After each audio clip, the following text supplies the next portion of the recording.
What if the world you know is built on missing pieces? Across oceans, deserts, and ruins lie questions no one can answer: vanished cities, encrypted books, lost people, and whispers etched in stone. These aren't tales of fantasy. They're real. And they remain unsolved. From the sands of Egypt to the depths of the Pacific, journey into 50 of the most chilling, unexplained mysteries history has ever buried. Brace yourself, because once you start asking questions, you might never see the world the same way again.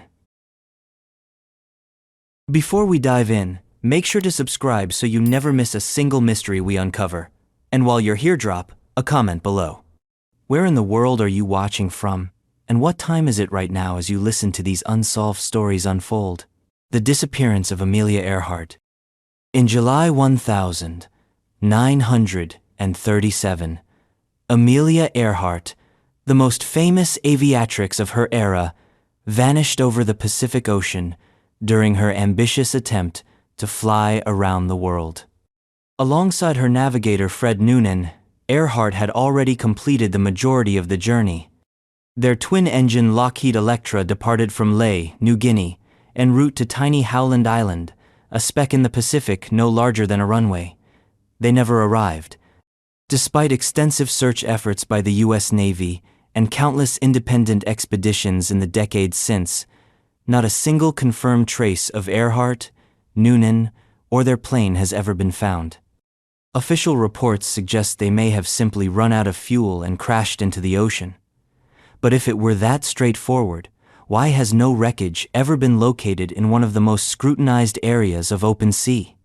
Some believe they landed on an uninhabited island, possibly Nikumaroro, based on sporadic reports of radio transmissions and a skeleton found in 1940. Yet DNA tests have yielded inconclusive results, and the island itself offers more questions than answers. Others suggest darker possibilities. One theory claims Earhart was a spy for the U.S. government, captured by the Japanese in the Marshall Islands. A few old photos, long since discredited by experts, once seemed to show her alive in a Japanese internment camp. More outlandish theories even speculate that she lived out her days in secrecy under a different identity, possibly back in the U.S., a prisoner of war, or reclusive and disillusioned.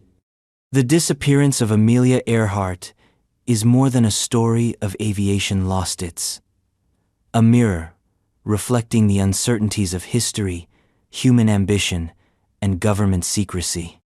It remains one of the most compelling unsolved cases of the 20th century, precisely because it should have been solvable. She had a flight plan, she had a radio, she had the world's attention, and yet she vanished like a ghost in daylight. And if someone like Earhart, with every advantage and every eye upon her, can disappear without a trace, what else might be slipping through the cracks of recorded history? The fate of the Amber Room. Dubbed the eighth wonder of the world, the Amber Room was a breathtaking chamber constructed of panels of amber, gold leaf, and mirrors originally gifted by Prussia to Russia in the early 18th century. Installed in the Catherine Palace near St. Petersburg, the room stood as a monument to craftsmanship and imperial opulence. But during World War II, as Nazi forces swept across Eastern Europe, the Amber Room was dismantled and transported to Königsberg Castle in East Prussia. And from that point onward, nothing. When the Allies bombed the city in 1944, the Amber Room vanished from history. Was it destroyed in the bombings? Or was it hidden, shipped out by the retreating Nazis, tucked away in some forgotten bunker, salt mine, or private collection? Treasure hunters have scoured Europe for decades, uncovering tantalizing hints but never the real thing. Fragments and replicas have surfaced enough to prove the original was real and magnificent, but never enough to piece the whole puzzle back together. Theories abound. Some say Soviet troops might have recovered the panels but buried the discovery to avoid embarrassment. Others believe the Nazis sank it aboard a ship that now lies somewhere at the bottom of the Baltic Sea. Perhaps most chilling of all are the whispers that anyone who gets too close to uncovering the truth is met with misfortune or death. The Amber Room is more than missing art. It is a ghost of imperial grandeur swallowed by war and chaos, and its silence haunts historians and adventurers alike. But if such a tangible masterpiece could vanish so completely, how many other wonders of the world are lying just beyond reach, beneath decades of dust and deception? Jack the Ripper's identity. In the fog-drenched streets of Victorian London, between August and November of 1888, 5 women, Mary Ann Nichols, Annie Chapman, Elizabeth Stride, Catherine Eddowes, and Mary Jane Kelly were brutally murdered. The killings were marked by savage mutilation and a surgical precision that suggested anatomical knowledge. But what truly makes Jack the Ripper unforgettable is not just the horror, it's the void. Despite an intense investigation, hundreds of suspects, and decades of speculation, the killer was never identified. The Ripper taunted the police with cryptic letters signed "From Hell," and the public became both horrified and morbidly fascinated. Newspapers stoked the fear, and an entire genre of crime fiction was born in his wake.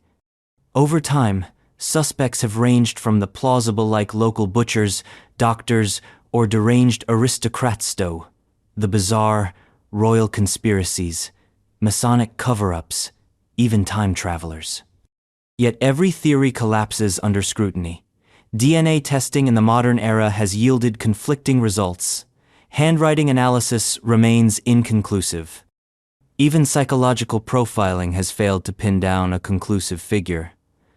The Ripper has become less a man and more a myth, a dark symbol of modern anonymity and the failure of law and order. Some believe the killer was protected by wealth or status. Others say he fled the country. A few even claim he took his own life out of guilt. The real horror isn't just the brutality of the crimes. It's that such a monster could vanish into the very city that feared him most. And if London, arguably the most watched and documented city of its time, could let a murderer slip through its grasp, what other dark figures might have evaded history's gaze? The Voynich Manuscript. It is a book that defies logic, language, and time. 240 pages of dense, looping script no one has ever been able to read, accompanied by bizarre illustrations of unknown plants, cosmological diagrams, and naked women bathing in impossible contraptions. The Voynich Manuscript, named after the rare book dealer who acquired it in 1912, dates back to the 15th century, yet every attempt to decipher it has failed. Not even the best cryptographers, linguists, or artificial intelligence programs have cracked its code. Is it a lost language? A medical guide? A hoax? Or something else entirely written by someone outside of time, or outside of reason? The script resembles no known alphabet. The drawings seem to combine medieval science with outright fantasy. Even the parchment and ink have been carbon dated, confirming its authenticity. But what exactly is it authenticating? Some scholars believe it was an elaborate ruse to sell a nonsense manuscript for profit during the Renaissance. Others suggest it was written by a reclusive genius suffering from a form of obsessive madness. A few claim it was dictated during altered states or channeled from something beyond this world. Even the idea that it's extraterrestrial has been floated, and, oddly, not entirely dismissed. The deeper mystery is this: how can something so complex, so consistent, and so beautifully rendered exist without any apparent meaning? The Voynich Manuscript challenges the very notion of what knowledge is, raising the possibility that not all truths were meant to be understood. And, if there exists a book that speaks in an unbreakable code, what else might be hidden in plain sight, unreadable not because we lack the tools, but because we've yet to ask the right questions? The disappearance of the Roanoke colony. In 1587, over 100 English settlers arrived on Roanoke Island, off the coast of what is now North Carolina. This was England's second attempt at establishing a colony there. Under the leadership of John White, the colonists hoped to build a new life in the New World. But when White returned to England for supplies and was delayed by war for 3 years, He found the settlement deserted upon his return in 1590. There were no bodies, no signs of struggle, no clear explanation, only a single word carved into a post: Croatoan. To this day, historians are baffled. Did the settlers assimilate with local Native American tribes like the Croatan who lived nearby? If so, no definitive archaeological or cultural evidence has confirmed it. Did they perish from starvation, disease, or attack? Again, no physical evidence has surfaced. The idea that they relocated elsewhere, possibly inland, remains plausible, but no trace has ever been found. The mystery is compounded by the silence. If they had time to carve Croatoan, why leave no other message? Why no journal, no map, no signs of a struggle?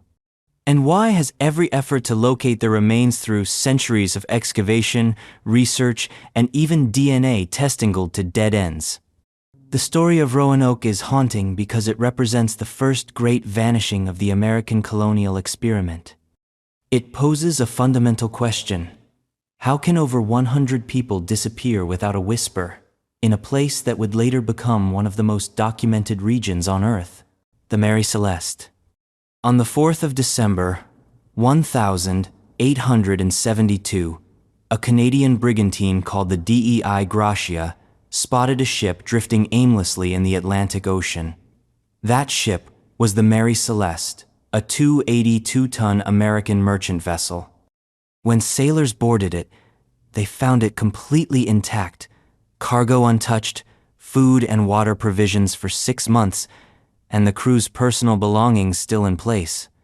But the crew itself, captain, his wife and daughter, and 7 experienced sailors was gone. They had vanished without a trace. There were no signs of foul play or piracy, no distress signal, no damage to the vessel, other than a disassembled bilge pump and a missing lifeboat. The captain's log offered no indication of impending danger. It was as though the entire crew had simply stepped off the ship in calm weather and vanished into the sea. Over time, explanations have ranged from the plausible to the fantastic: mutiny, sudden seaquake, alcohol explosion from leaking barrels, waterspouts, giant squid attacks, or even supernatural intervention. But no theory fits perfectly with the facts. If they fled in a panic, why not take navigational tools or essential supplies? If there was danger on board, why leave the ship in good condition? The Mary Celeste continues to inspire novels, films, and endless speculation. It remains a symbol of maritime mystery, proof that even in the age of transatlantic travel, the ocean could still swallow the truth. And if a whole crew could vanish on a well-equipped ship without leaving so much as a footprint behind, what other secrets might be resting just beneath the waves? The Bermuda Triangle disappearances. The Bermuda Triangle, a loosely defined region of the North Atlantic bounded by Miami, Bermuda, and Puerto Rico, has gained a reputation as a zone of inexplicable vanishings. Aircraft, ships, and even military squadrons have disappeared here without trace, often without distress calls or wreckage ever found. The most famous case is that of Flight 19, a group of 5 U.S. Navy bombers on a training mission in 1945 who simply vanished, along with the rescue plane sent to find them. Some blame magnetic anomalies. Others point to sudden rogue waves, methane hydrates erupting from the seafloor, or intense weather patterns. Then there are theories involving portals, time warps, alien abductions, and secret government technology.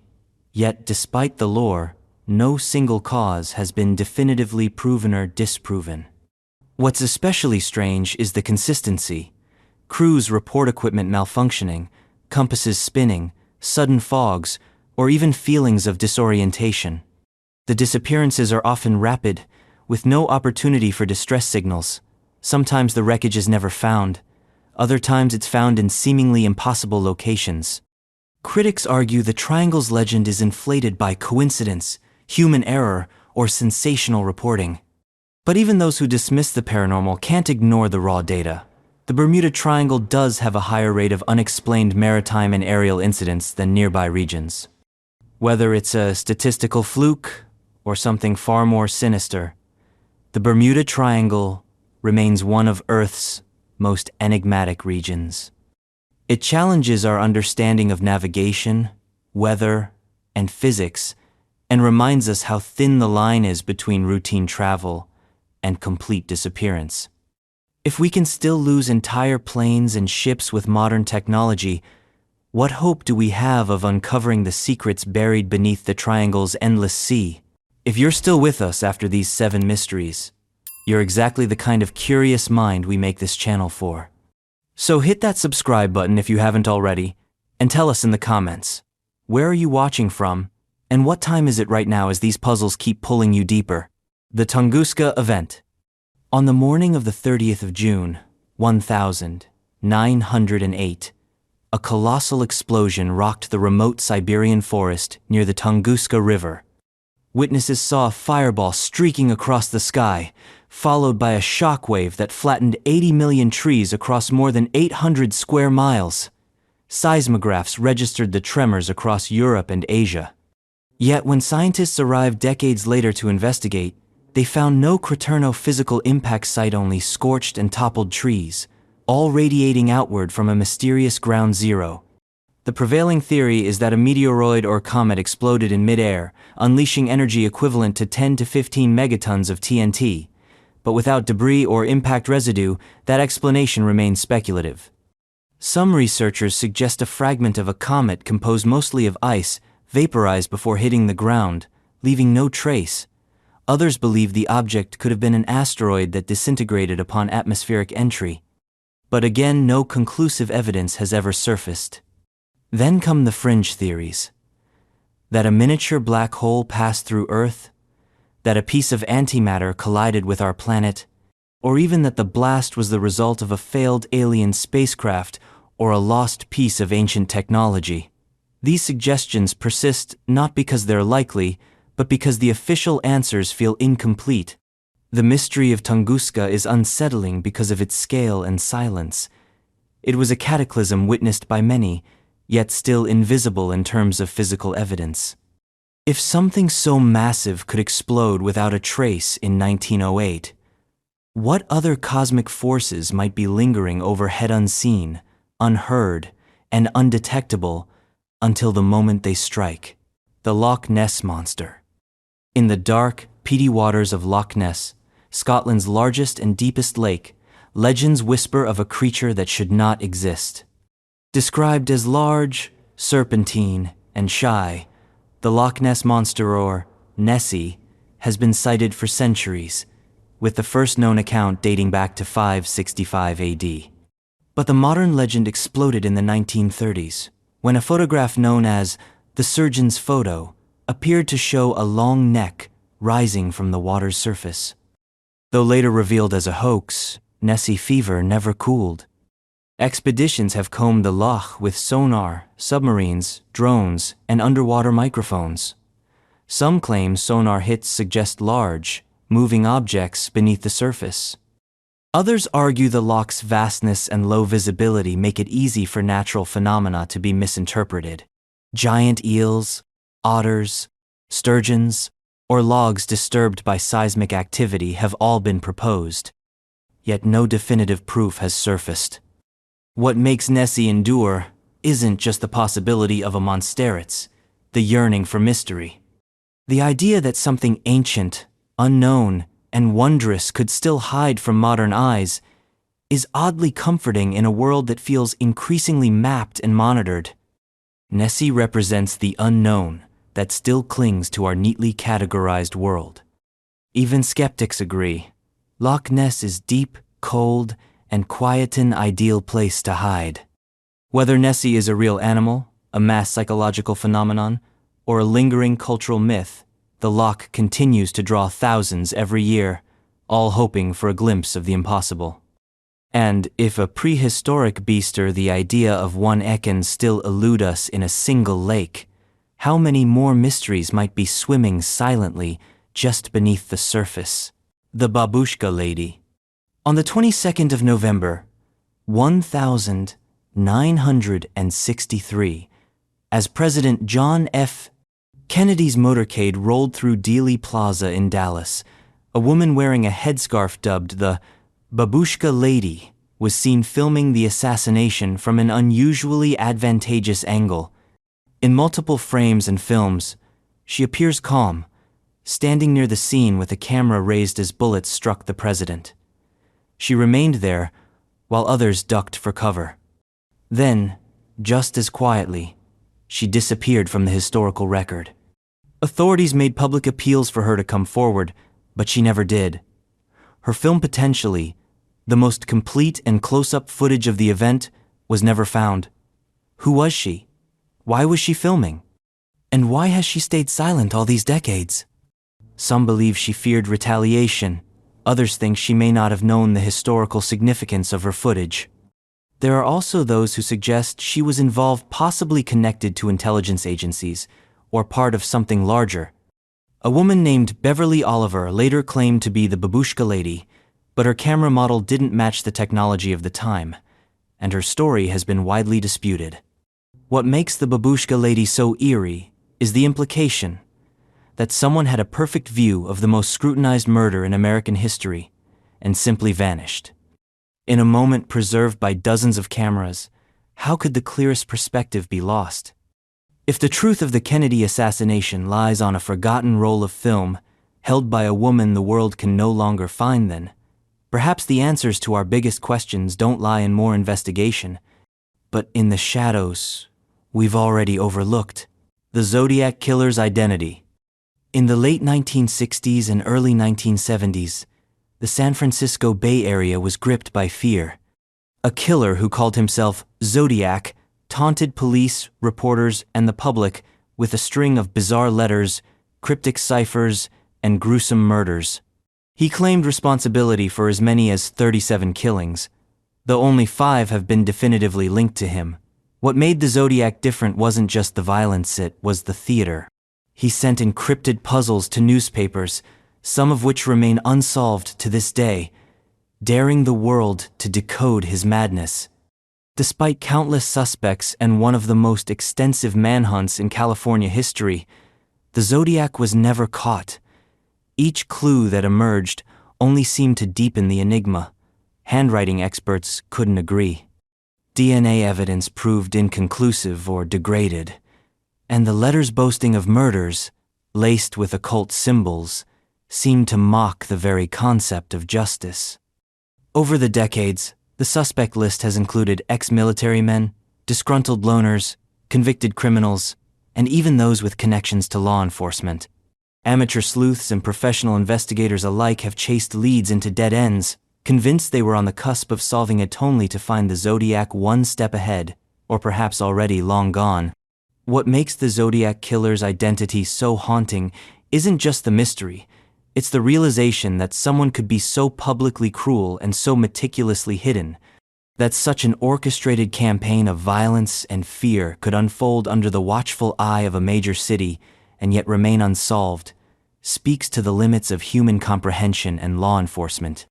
And if a man could write directly to the public, mock the system, and then disappear into the crowd forever, how many others might be walking among us with similar secrets? The disappearance of the Beaumont children. On a bright summer day in January, 1966, 3 siblings, Jane, Arna, and Grant Beaumont, left their home in Adelaide, Australia to visit Glenelg Beach. They were expected home by lunchtime. They never returned. What followed was one of the most chilling and enduring mysteries in Australian history. Eyewitnesses claimed to have seen the children playing with a tall, blonde man. But after that, the trail went cold. No screams, no struggle, no clear clues, just sudden, devastating silence. Despite decades of exhaustive investigations, the fate of the Beaumont children remains unknown. Their disappearance shattered the illusion of safety in 1960s Australia and marked a turning point in how the country viewed child protection and public vigilance. Theories have ranged from abduction and murder to human trafficking and underground networks. Numerous suspects have come and gone, some even confessing, only to be dismissed after lack of evidence or credibility. One particularly cruel twist came in the form of letters supposedly written by Jane, describing her new life. They were later revealed to be hoaxes. Leads have been followed into empty basements, anonymous tips have led nowhere, and even new forensic digs have failed to uncover anything substantial. The Beaumont case remains so haunting because of how normal the day began: 3 children going to the beach, something utterly routine. That they could vanish in broad daylight, among crowds, without a trace, pushes against the boundaries of belief. It begs the question, how can someone erase 3 lives so cleanly from the map? And if a sunny beach can become a void, if a crowded promenade can swallow innocence whole, what other places might carry stories of disappearance we've never dared to uncover? The identity of D.B. Cooper. On the afternoon of the 24th of November, 1971, a man using the name Dan Cooper boarded Northwest Orient Flight 305 in Portland, Oregon, bound for Seattle. He was polite, calm, and unremarkable until he handed a note to a flight attendant claiming he had a bomb.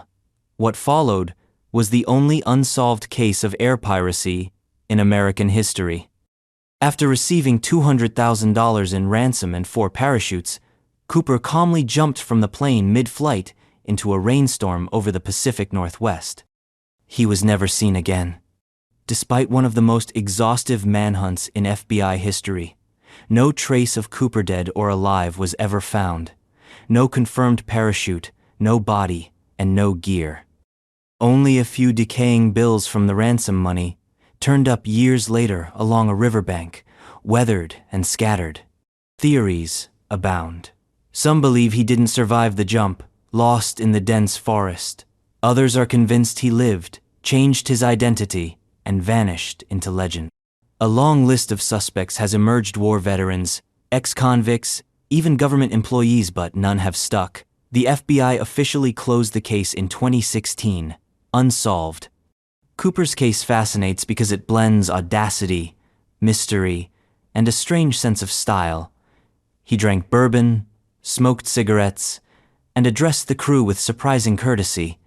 He became a kind of folk anti-hero, a criminal who hurt no one, outwitted the system, and disappeared without a trace. But the deeper intrigue lies in the unknown. How could someone leap into the stormy night from a commercial airliner and simply evaporate? And if D.B. Cooper could do that in 1971, with analog tools and no internet, what kinds of vanishings might be possible in the world we live in now, one where digital footprints are supposed to make hiding impossible? The origins of the Nazca Lines. Etched into the arid plateau of southern Peru, the Nazca Lines are a series of enormous geoglyphs carved into the earth, stretching across nearly 200 square miles. Some are simple lines or geometric patterns. Others are astonishingly complex. Monkeys with curled tails, hummingbirds with impossibly straight wings, spiders with perfectly proportioned legs. They are only fully visible from the Ira perspective ancient Nazcans couldn't have had. And that's where the mystery begins. Created sometime between 500 BCE and 500 CE, the Nazca Lines defy easy explanation. How could a pre-industrial society design and execute such massive, precise artworks without the ability to see them from above? What tools did they use to measure and maintain scale over hundreds of yards? And most importantly, why were they made? Some scholars believe the lines were astronomical calendars, aligned with solstices or celestial bodies. Others suggest they were ritual pathways, walked during sacred ceremonies to invoke rain or favor from the gods. A few even argue they mark subterranean water routes in one of the driest places on Earth. All are plausible.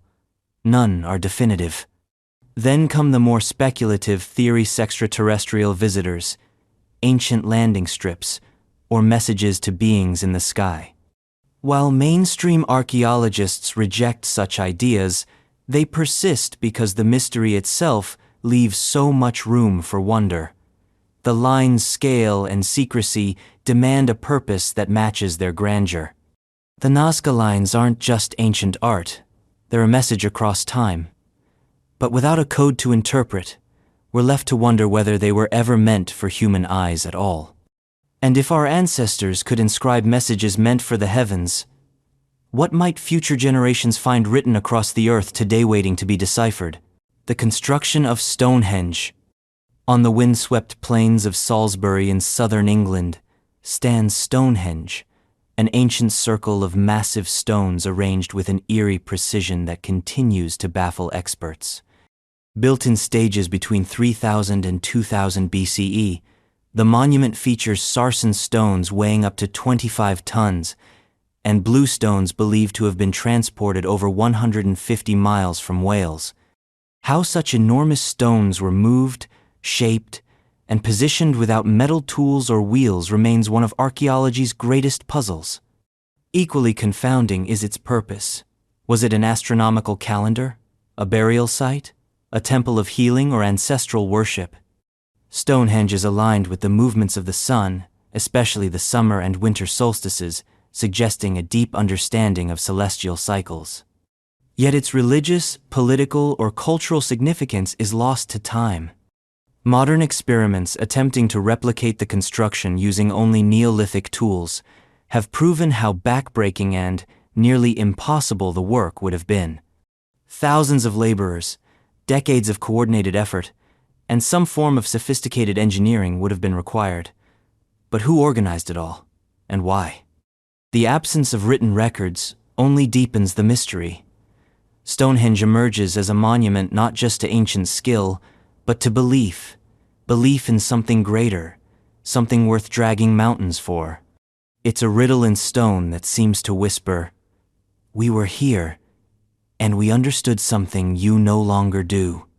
And if Stonehenge represents a knowledge lost, how much more might lie buried beneath our feet, erased not by time, but by forgetting? The Piri Reis map. Drawn in 1513 by the Ottoman admiral and cartographer Piri Reis, this map is a marvel in itself.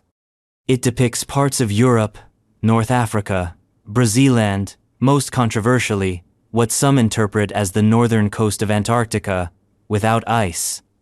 This is centuries before the continent was officially discovered, and millennia after it's believed to have last been ice-free. The Piri Reis map was compiled from earlier sources, many now lost to history. Inscriptions on the map itself claim it was based on ancient documents, dating back to the time of Alexander the Great.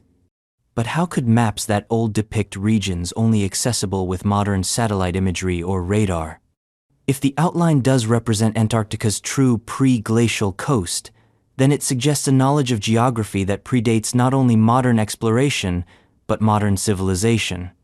Skeptics argue that the landmass is simply a misinterpreted extension of South America. But proponents point to the accuracy of the coastline, the use of longitudinal markers, and the overall coherence of the geography as evidence of something far more advanced. Was the Piri Reis map merely an accidental masterpiece or a relic of a civilization with capabilities lost to history? This artifact is a reminder that history is not always a straight line. It loops, it forgets, it surprises. The map's mere existence forces us to ask, if this knowledge was once known, where did it go? Who had it, and why did they leave so few traces behind? If one map could contain echoes of a world we've long denied ever existed, then what other documents dismissed, destroyed, or simply unread might still be holding the coordinates to forgotten truths? The Kensington Rune Stone, discovered in 1898 by Swedish-American farmer Olof Åman near Kensington, Minnesota. The Kensington Rune Stone is a 200-pound slab carved with runic inscriptions. According to its translation, the stone recounts the journey of Norse explorers in 1362, over a century before Columbus's voyage. It describes a party of Scandinavians traveling through the interior of North America, only to find 10 of their comrades dead when they returned from fishing. If authentic, the stone would dramatically rewrite the history of European contact with the Americas. Yet, from the moment it surfaced, the runestone has divided scholars. Critics argue that its language and grammar resemble 19th-century Scandinavian dialects more than medieval Norse. Some even accuse Åman himself of crafting the stone as a hoax, perhaps to amuse or elevate the status of local Scandinavian immigrants. Supporters, however, point to weathering patterns, linguistic anomalies, and contextual clues that suggest a much older origin. Despite over a century of study, no definitive consensus has been reached. The inscription's mixture of old and modern runes, odd phrasing, and references to North American geography have left experts unsure whether they are witnessing an incredible historical artifact or an elaborate deception. What keeps the mystery alive is its potential. If real, the stone supports the theory that Norse explorers ventured far beyond the coastal settlements of Vinland described in Icelandic sagas. It would mean that Vikings traveled deep into the heart of the continent, centuries before any other Europeans set foot there. And if the Kensington runestone is indeed a forgotten page of history, what else might lie hidden beneath our fields, carved in languages we no longer understand? The disappearance of Judge Crater. On the 6th of August, 1930, Joseph Force Crater, an Associate Justice of the New York Supreme Court, stepped into a cab in Manhattan and vanished without a trace. He was last seen near Times Square after having dinner with friends. What followed was one of the most high-profile missing persons cases in American history. No note, no body, no confirmed sightings. He was simply gone. Crater was a rising star in the New York legal scene, known for his connections to powerful political figures and Tammany Hall. As soon as his disappearance became public, so did the rumors. Some claimed he fled to escape corruption scandals. Others believed he was murdered to prevent him from testifying in a major case. Some said he had a mistress and staged his own vanishing to start a new life. None of these stories were ever proven. The investigation was massive. Detectives questioned hundreds, dredged rivers, and tracked financial records, but nothing led anywhere. The case gripped the nation. His name became a cultural touchstone, shorthand for vanishing without explanation. Pulling a crater entered the American lexicon. In later years, supposed confessions and alleged tips surfaced, but none produced concrete evidence. Even deathbed testimonies couldn't bring closure. His wife waited for years, insisting he would return. He never did. He was officially declared dead in 1939, though in truth, he had become a ghost long before. The mystery of Judge Crater is unsettling not just because of who he was, but because of where it happened. In one of the most watched cities in the world, under the brightest lights of modern civilization, a man of influence vanished like a whisper in the dark. And if someone with power, wealth, and visibility could disappear so completely, what does that say about the rest of us? The Sodder children disappearance. On Christmas Eve, 1945, a fire consumed the Sodder family home in Fayetteville, West Virginia. George and Jenny Sodder escaped with 4 of their 10 children, but 5 others, who had gone to bed upstairs, were never seen again. Yet no remains were ever found in the ashes. Not a bone, not a tooth. Authorities quickly concluded the children had died in the fire, but the Sodders didn't believe it, and the deeper they looked, the stranger the story became. There were too many anomalies. The Christmas lights had remained on during the blaze, something that shouldn't have been possible if the fire had destroyed the wiring. A ladder that was always kept against the house was found tossed down an embankment. A passing driver claimed to have seen fireballs being thrown onto the roof. A woman who witnessed the blaze said she saw figures looking out of the upper windows. Days later, a telephone repairman discovered that the house's phone line had been cut, not damaged by the fire. The Sodders believed their children had been kidnapped, perhaps by someone with a grudge against George, who was outspoken in his opposition to Mussolini. In the years that followed, they received dozens of potential leads. One letter contained a photo of a young man who bore a striking resemblance to their missing son. The family even erected a billboard along the highway, pleading for information. Still, no answers came. To this day, the fate of the 5 Sodder children is unknown. No remains, no confirmed sightings, no final explanation. Just grief, suspicion, and questions that still echo through the hills of West Virginia. And if 5 children can vanish into the night with no proof they ever died, how many other truths have we buried simply because we couldn't bear the weight of not knowing? The Dyatlov Pass Incident. In February 1959, 9 experienced Soviet hikers led by Igor Dyatlov ventured into the snowy wilderness of the Ural Mountains. They were expected to return in a few weeks. When they didn't, search teams were dispatched and what they found sparked one of the most chilling and enduring mysteries of the 20th century. The hiker's tent was discovered torn from the inside, half buried in snow. Their belongings, including warm clothes and boots, were left behind. The bodies were scattered across the mountainside, some nearly naked, some with bizarre injuries. 2 of the victims had crushed skulls. Another was missing her tongue and eyes. Yet there were no signs of external trauma consistent with a struggle. The area showed high levels of radiation, adding a layer of Cold War paranoia to the mystery. Soviet authorities ruled the deaths were caused by a compelling natural force, but what that meant was left deliberately vague. Over the years, theories have ranged from avalanches and katabatic winds to infrasound-induced panic and secret military tests. Others suggest more outlandish causes, alien encounters, secret weapons, or even Yeti attacks. No explanation satisfies all the strange detail, especially the fact that the hikers fled into sub-zero temperatures without proper gear, as if escaping something they feared more than freezing to death. The Dyatlov Pass incident remains an unsettling reminder that even in modern times, nature or something else can still humble and erase us. And if 9 trained explorers can meet such an inexplicable end, how many other tragedies might lie veiled behind official reports and white wilderness? The true identity of Shakespeare.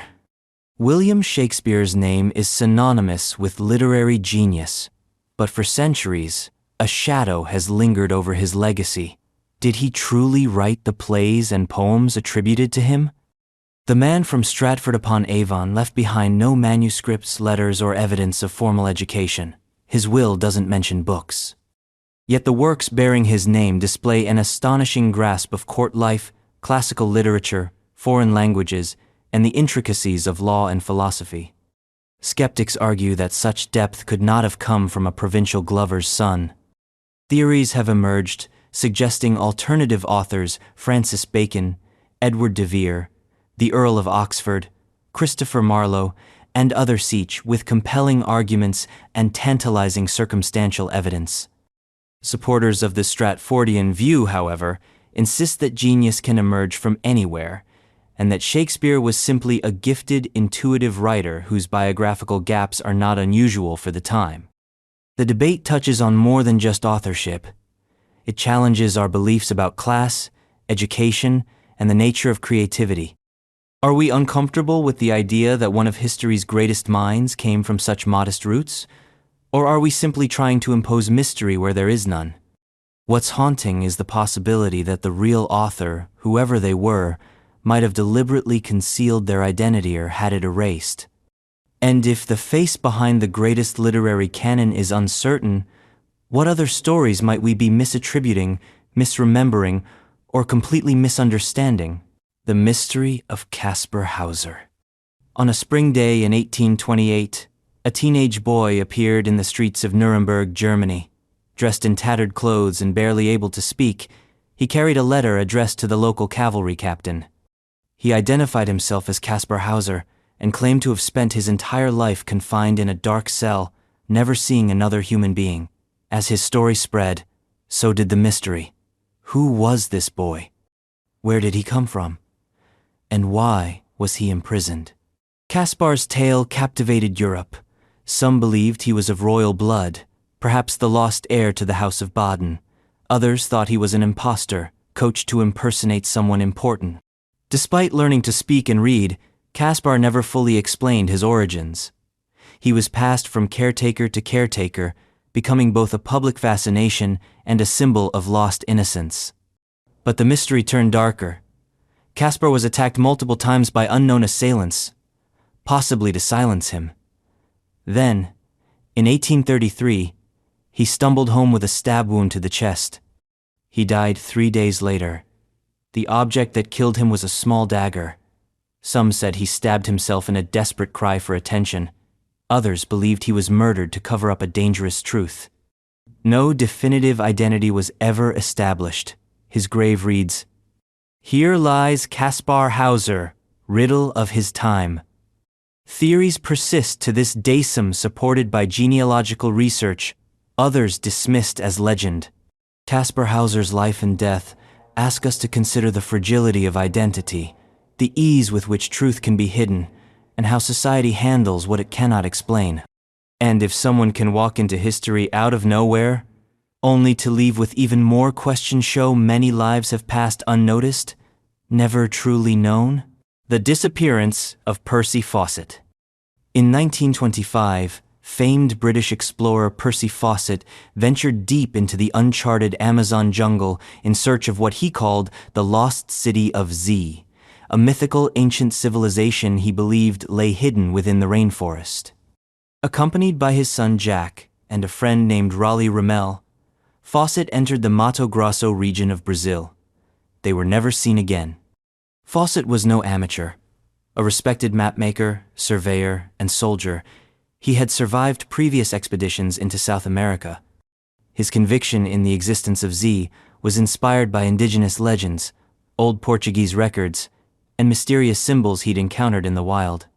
He believed the city would rewrite the history of the Americas, proving that advanced societies had once flourished deep in the jungle, independent of European contact. When he vanished, speculation exploded. Was he killed by hostile tribes? Did disease or starvation claim the party? Some whispered that he had found the city and chosen to stay, abandoning the modern world. Others believed he'd gone mad, or that he had discovered something he was never meant to reveal. In the decades that followed, over 100 people died trying to find Fawcett's Z bones.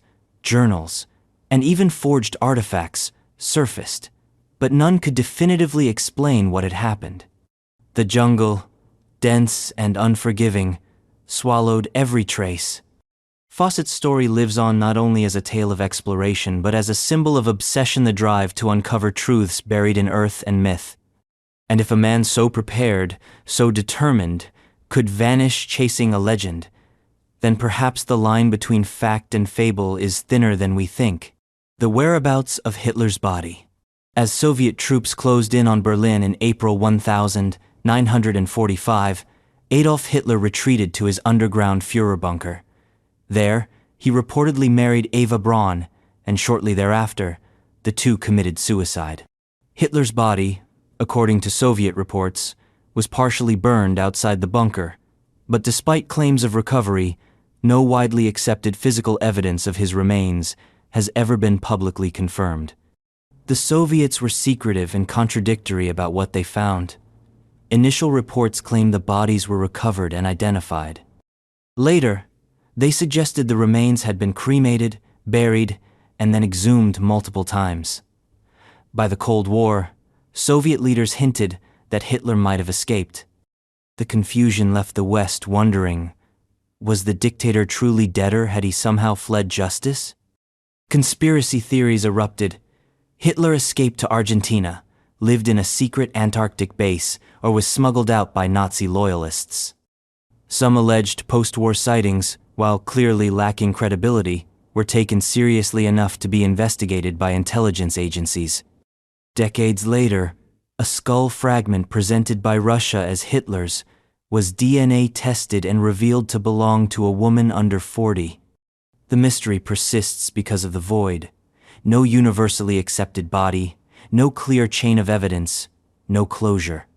For a man whose face was once on every newspaper in the world, his end remains suspiciously vague. And if the downfall of the most infamous dictator of the 20th century can be so shrouded in doubt, many other endings have been rewritten, lost, or hidden in the name of power.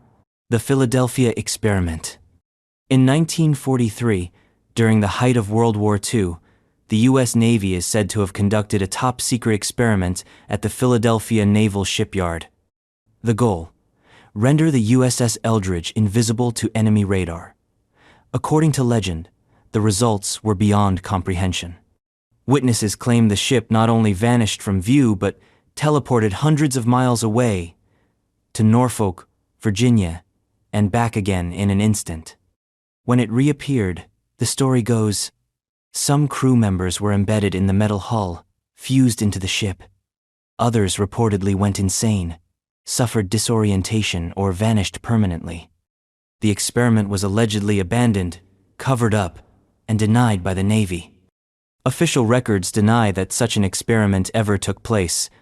The story surfaced years later from a man named Carl Allen, who claimed to have witnessed the event and communicated with a crew member. Critics dismiss his claims as a hoax or delusion. Still, the tale of the Philadelphia experiment took on a life of its own, spawning books, documentaries, and even Hollywood films. Whether a misunderstanding of degaussing technology, an outright fabrication, or something stranger, the story persists because it taps into a deep anxiety that science may have crossed a boundary it wasn't prepared to understand. It also raises questions about the limits of government secrecy and the lengths to which authorities might go to bury dangerous knowledge. And if a warship can supposedly disappear and return in the blink of an eye, what else might be possible behind laboratory doors and military fences, where the line between science fiction and science fact is carefully guarded? The assassination of Rudolf Hess. Rudolf Hess was one of Adolf Hitler's closest confidants, a true believer in the Nazi cause, and the man responsible for the eerie solo flight to Scotland in 1941 to negotiate peace with Britain, a mission that ended in his arrest and imprisonment for life. After the war, Hess became the sole inmate of Berlin's Spandau prison for decades. But in 1987, just weeks before his rumored release, he was found dead allegedly by suicide at the age of 93. He was said to have hanged himself with an electrical cord in a garden shed. Yet from the moment his death was announced, suspicions spread like wildfire. Hess's son and numerous researchers believed he was murdered. Medical reports raised questions. How could a frail old man with arthritis and poor health manage to hang himself in such a confined space? Why were key documents and surveillance footage reportedly missing or destroyed? And why was a prisoner so closely monitored, left alone at the precise moment he died? Some believe Hess knew too much about Nazi secrets, wartime diplomacy, or covert alliances and was silenced before he could speak. Others think his death was staged to quietly move him elsewhere. The British and American governments maintain that it was suicide, but inconsistencies in their statements only fueled further doubt. Hess remains a spectral figure, not only for his actions during the war, but for the shadows surrounding his death. And if a man imprisoned under the watch of global powers can die under mysterious circumstances, what does that say about the transparency of history's most sensitive moments? The Great Smog of London's long-term effects. In December 1952, a lethal fog descended on London, lasting 5 days, and leaving a trail of devastation in its wake. At first, it seemed like just another winter fog. But soon, it thickened into a choking sulfuric smog that infiltrated homes, halted transportation, and turned day into night. When it lifted, at least 4,000 people were dead. Later estimates suggest the true number may have been as high as 12,000. The Great Smog was a silent killer dense, with coal smoke, industrial pollutants, and stagnant air. The immediate causes were clear: a combination of weather patterns and unchecked burning of low-grade coal. But what followed remains mysterious. Survivors reported lasting respiratory problems, and an entire generation of Londoners grew up under the legacy of that toxic week. Yet decades later, questions linger about the full extent of its damage. Did it trigger chronic illnesses, genetic mutations, psychological effects that were never measured. Official studies have been incomplete or politically diluted, and public records reveal a slow response by the government, some say, a deliberate cover-up to downplay accountability. It wasn't until years later that real reforms were enacted, including the Clean Air Act of 1956. But by then, the smog's long-term consequences had already woven themselves into the city's very lungs. The Great Smog is often treated as a cautionary tale, yet the unanswered questions, the real death toll, the latent health consequences, the slow-motion disaster it represented, make it a mystery still unfolding. And if the air itself could become an invisible killer, altering lives for generations, what other dangers might we be breathing in now without realizing the cost? The purpose of the Great Pyramid of Giza. Towering above the Egyptian sands, the Great Pyramid of Giza is the last surviving wonder of the ancient world. For centuries, it has been assumed to be the tomb of Pharaoh Khufu, a monument to divine kingship and architectural brilliance. But no mummy was ever found within its sarcophagus. No inscriptions identify it as a final resting place. And the deeper we look, the more the pyramid resists easy explanation. How were 2.3 million limestone blocks, some weighing as much as 80 tons, quarried, transported, and stacked with such mathematical precision over 4,500 years ago? Even today's engineers struggle to replicate its exact orientation to the cardinal points, its internal chambers aligned with celestial bodies. Was it merely a tambour? Was it something more? Alternative theories abound.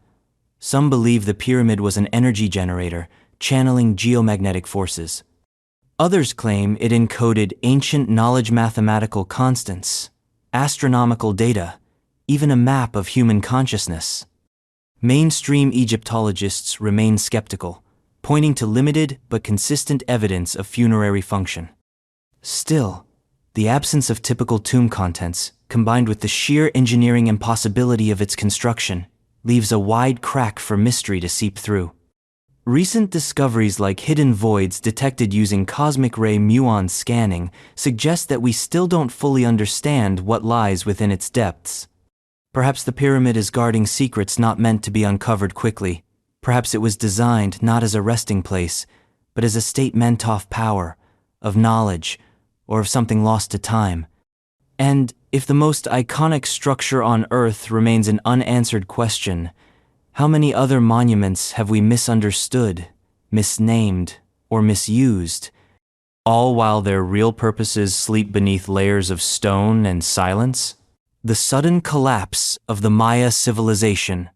The Maya civilization flourished for nearly 2,000 years across what is now southern Mexico, Guatemala, Belize, and Honduras. They built towering pyramids, developed an advanced written language, mastered astronomy, and created one of the most precise calendars in human history. But then, sometime between the 8th and 10th centuries, their grand cities were suddenly abandoned. The jungle reclaimed stone temples, written records stopped, and a sophisticated culture seemingly crumbled in silence. What caused the Maya to abandon their cities? Theories include prolonged drought, overpopulation, deforestation, internal warfare, or a breakdown of trade networks. Some suggest a combination of all these factors created a cascading collapse. But the mystery remains. Why did such a highly organized society, with centuries of resilience, succumb so quickly and completely? Archaeological evidence suggests the cities didn't all fall at once, some lingered for decades longer. Yet even the most powerful centers, like Tikal and Copan, declined without clear signs of massive invasion or catastrophic disease. The elites vanished from records. Monument building stopped. The rituals that once sustained their kingship faded. To this day, descendants of the Maya still live throughout Central America. Their culture survives, but the blueprint of their civilization's downfall remains blurred. Why did a people so adept at tracking the stars and seasons fail to foresee their own undoing? And if the Maya masters of time couldn't escape their fate, What warnings might their fall still whisper to us about the cycles of rise and ruin? The fate of the Ark of the Covenant. The Ark of the Covenant, described in biblical texts as a golden chest housing the Ten Commandments, was once the holiest relic in Judaism. Said to be built by Moses, according to divine instruction, it was not just a symbol of faith. It was believed to wield immense power, capable of leveling armies and communicating with God. But then, it vanished. The last confirmed mention of the Ark is during the reign of King Josiah, around the 7th century BCE. After that, silence. Was it hidden before the Babylonian conquest of Jerusalem? Destroyed during the temple's fall? Or spirited away by priests to keep it safe from invaders? Legends abound. Some say it was taken to Ethiopia, where it supposedly rests in a guarded church in Axum, viewable by no one except a chosen guardian. Others believe it lies in a secret chamber beneath the Temple Mount in Jerusalem. A few theories even suggest it was taken far from the Middle East entirely, perhaps to Egypt or beyond. What makes the Ark's disappearance so compelling is its dual nature: religious and political, historical and mythical. It's not merely a lost object, but a symbol of divine connection, lost sovereignty, and hidden knowledge. Entire wars have been waged over less. And if the Ark truly does still exist somewhere hidden from the eyes of history, what would happen if it were found? Could a relic of such mythic weight reshape faith, power, or even the world itself? The whereabouts of Cleopatra's tomb. Cleopatra VII, the last active ruler of the Ptolemaic dynasty in Egypt, remains one of history's most captivating figures, brilliant, charismatic, and entangled in a tragic romance with Rome's most powerful men. When she and Mark Antony died in 30 BCE, classical accounts suggest they were buried together in a grand, secret tomb. Yet in over 2 millennia, no such tomb has ever been found. Archaeologists have searched throughout Alexandria, the city she once ruled, but earthquakes, tsunamis, and centuries of rebuilding have buried much of it beneath the sea. Others believe her tomb may lie in nearby Taposiris Magna, where recent digs have revealed intriguing temple ruins but no definitive proof. The absence of Cleopatra's tomb is more than a missing grave, it's a missing ending. Hers was a life of spectacle and politics, and her death marked the end of pharaonic Egypt. That such a monumental figure could vanish from the archaeological record feels intentional. Did loyal followers hide her remains? Was the tomb destroyed or looted in ancient times? Or is it still out there, perfectly preserved, beneath sand or stone or sea? To find Cleopatra would be to recover not just a body, but a lost chapter of history, a window into a world where ancient Egypt and Rome collided, where power and beauty danced toward oblivion. And if even the most storied queen of the ancient world can vanish into dust, what legacies have we forgotten, buried not by time but by silence? The true story of the Trojan War. Immortalized by Homer's Iliad, the Trojan War is a tale of gods, heroes, betrayal, and the legendary wooden horse.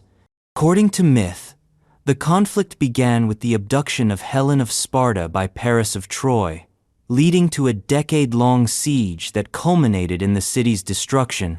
But beneath the poetry and divine interventions lies a pressing historical mystery. Did the Trojan War actually happen?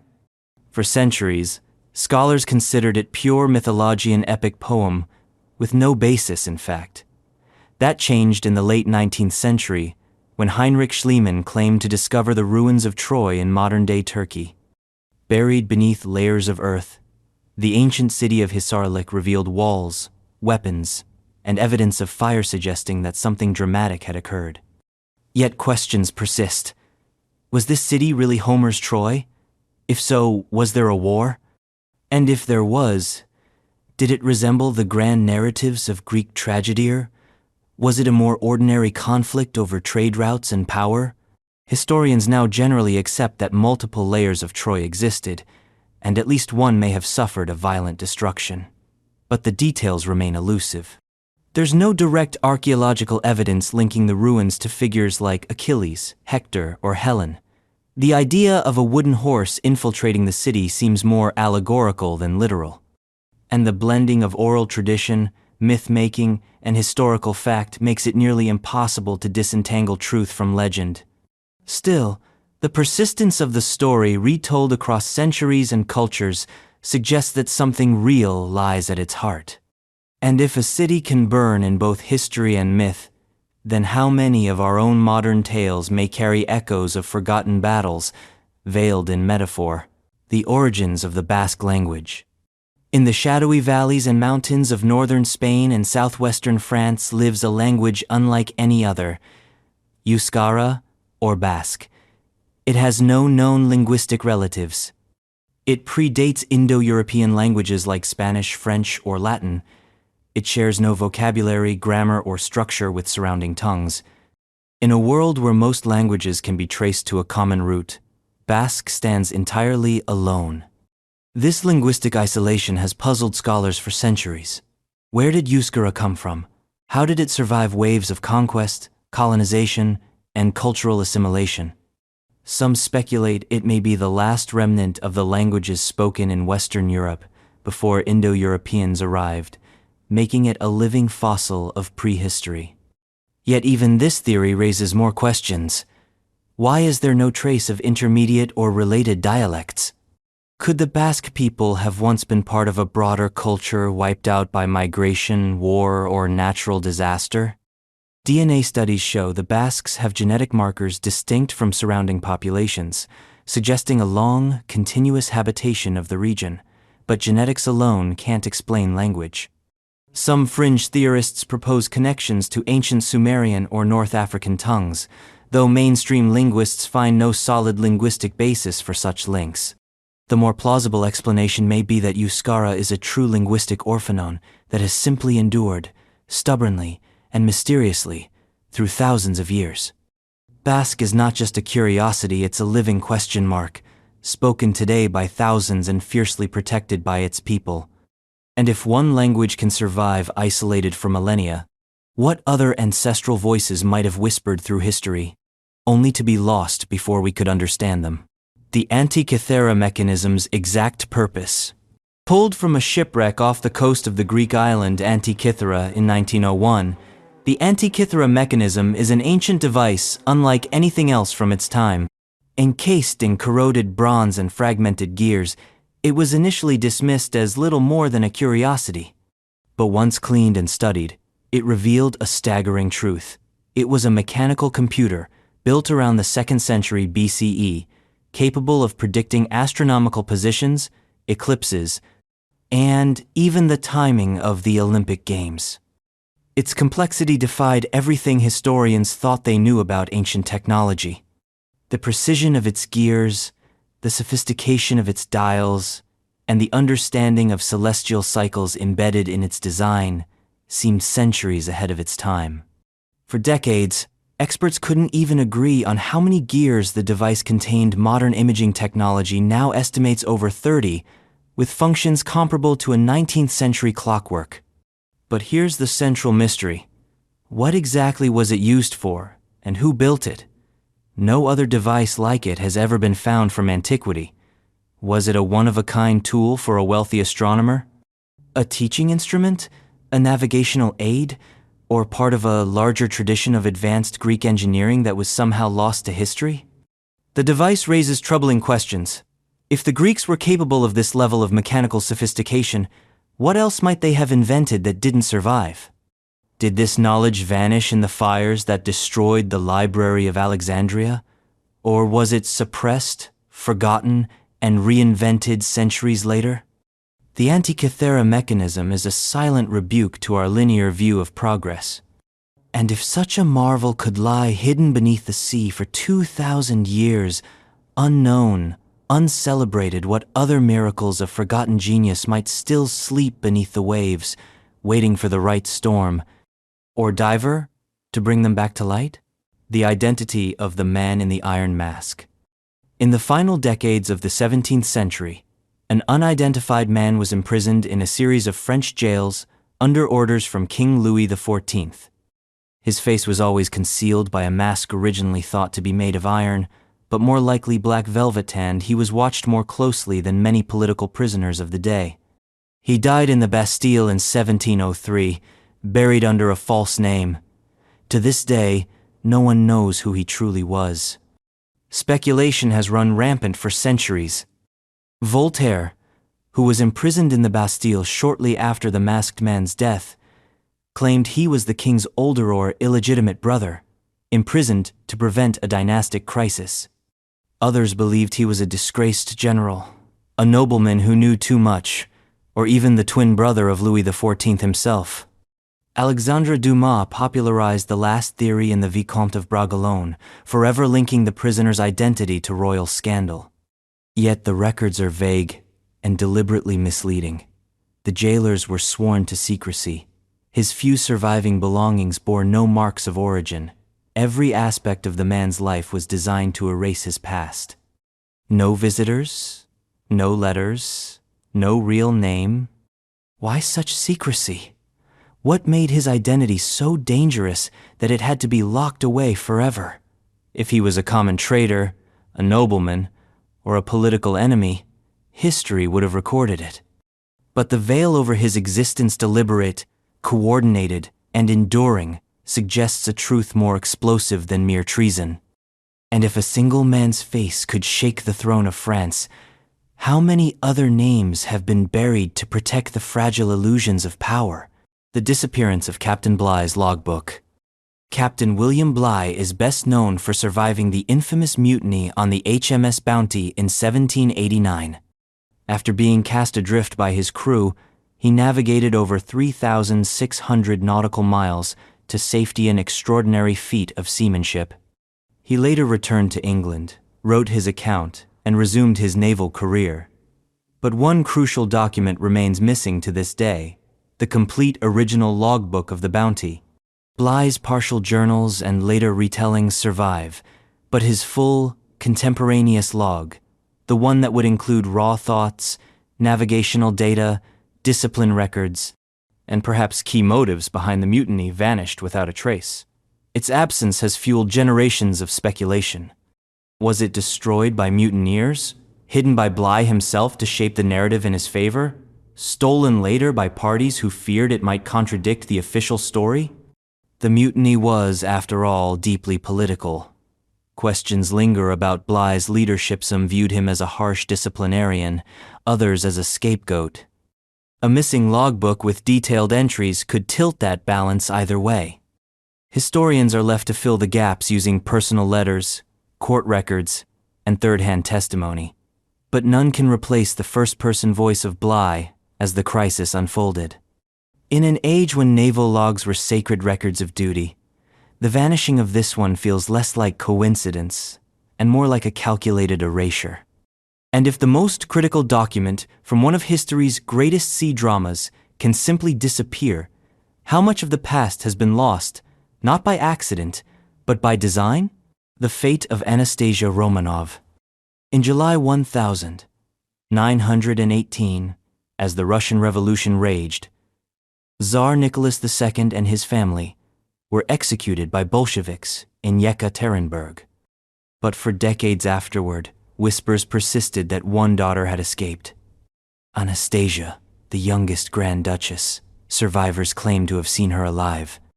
Imposters emerged, most famously Anna Anderson, who insisted she was the missing princess. And for nearly a century the world wondered, did Anastasia Romanov survive? The bodies of the imperial family were hidden by the Soviet regime and not publicly identified until the 1990s. Even then, 2 of the children's remains were missing, keeping the story alive. Was Anastasia one of them? Had she escaped through a secret rescue plan? Some believed royal loyalists or foreign sympathizers spirited her away. Anderson's case added fuel, as she bore striking resemblance to Anastasia and knew intimate palace details. In 2007, the final 2 skeletons believed to be the Tsar's children were discovered in a separate grave. DNA testing suggested they belonged to Alexei and one of his sisters, likely Anastasia. Yet, doubts remain. Some argue the tests were flawed or politically motivated. Others cling to the idea that if anyone could have escaped the chaos, it was the resourceful young Duchess. Anastasia's story resonates because it straddles the line between hope and history. She became a symbol of survival in the face of brutal upheaval, a final spark of imperial Russia, refusing to be snuffed out. And if the mystery of one girl could captivate the world for a century, how many more vanished lives might still be echoing, somewhere just beyond the edge of truth? The mystery of the dancing plague of 1518. In July 1518, the streets of Strasbourg, then part of the Holy Roman Empire, became the stage for one of the strangest recorded events in history. It began with one woman, Frau Trophia, who stepped into the street and began to dance. She danced for hours, then for days. Soon, dozens joined her. Within a week, the number had swelled to hundreds: men, women, even children, all unable to stop their frenzied movements. Some reportedly danced to their deaths from exhaustion, stroke, or heart attack. Contemporary records confirm the event, but no one can explain it. Authorities at the time were baffled and tried various solutions at one point, even hiring musicians, thinking it might ease the dancers into stopping. It didn't. The dance fever only spread. What caused it? Modern scholars have proposed theories ranging from mass hysteria and stress-induced psychosis to ergot poisoning, a hallucinogenic mold that can grow on damp rye bread. Others suggest a kind of collective psychological trauma brought on by famine, disease, and religious anxiety in a deeply superstitious society. Still, none of these explanations fully account for the scale, duration, and intensity of the plague. There are few events in recorded history where people moved in unison without control, in a trance-like state, for weeks at a time. That it happened not just once, but in similar outbreaks across medieval Europe, makes the mystery even more chilling. It defies logic, science, and medicine. And if an entire population could lose control of their bodies to an unseen force, what unseen pressures might be dancing beneath the surface of our modern world, waiting for the right moment to erupt? The disappearance of the Jamestown settlers. Before Plymouth Rock, before the Mayflower, there was Jamestown. Founded in 1607, it was the first permanent English settlement in the New World. But even before its establishment, the English had tried and failed to settle in North America. One of the great unsolved chapters of that early effort is what happened to the initial settlers sent to the area, those whose fate lies somewhere between the legend of Roanoke and the founding of Jamestown. After the lost colony of Roanoke vanished around 1590, the English returned to America years later to establish Jamestown. But early letters and records hint that the first wave of explorers and settlers may have vanished under mysterious circumstances. Some speculate that the earlier settlers may have attempted to integrate with local tribes, only to be wiped out by disease, famine, or conflict. Others suggest they were attacked by rival European forces' Spanish patrols, who considered the territory theirs and were determined to prevent English footholds. Excavations near Jamestown have revealed unsettling finds: bones with signs of cannibalism, mass graves, and conflicting cultural artifacts that suggest chaos, desperation, and perhaps cover-ups. Some believe the missing settlers were deliberately erased from records to avoid discouraging future colonists. The gap between Roanoke and Jamestown remains a hazy and often overlooked period in colonial history. What really happened to the earliest English in the New World? Were they simply lost to the elements, or did something darker consume them? And if the foundation of America rests on missing names and buried stories, how? Much of history's truth has been quietly swept into the soil beneath our feet. The purpose of the Nazca Line's animal figures. Across the sun-bleached plateau of southern Peru, the Nazca Lines stretch across the desert floor massive geoglyphs carved into the earth over 1,500 years ago. While the lines and geometric shapes are awe-inspiring, it's the animal figure hummingbirds, monkeys, spiders, whales that raise the deepest questions. Why these creatures? Why so large? And, most perplexingly, why here? These figures are only visible from the air, suggesting a form of communication or reverence far beyond what we associate with pre-Incan cultures. The sheer scale of some designs stretching hundreds of feet implies not only effort, but intent. Scholars have speculated that the animals represent constellations, fertility symbols, or ritual guides for processions, but no definitive pattern has ever been confirmed. Why a spider with elongated legs? Why a monkey with a coiled tail? Why do some figures appear as though they are in motion mid-flight, mid-leap, or spiraling inward? Some argue the figures may be tied to myths or shamanic visions, possibly part of religious ceremonies meant to appeal to gods or forces of nature. Others wonder if they represent a map of the stars, of water sources, or even of sacred energy lines crisscrossing the earth. And then there are theories that look beyond the earth, claiming the figures were made to be seen from the skies, not by humans, but by something or someone else. Whether religious offering or celestial message, the animal figures of Nazca suggest a culture that understood symbolism on a monumental scale.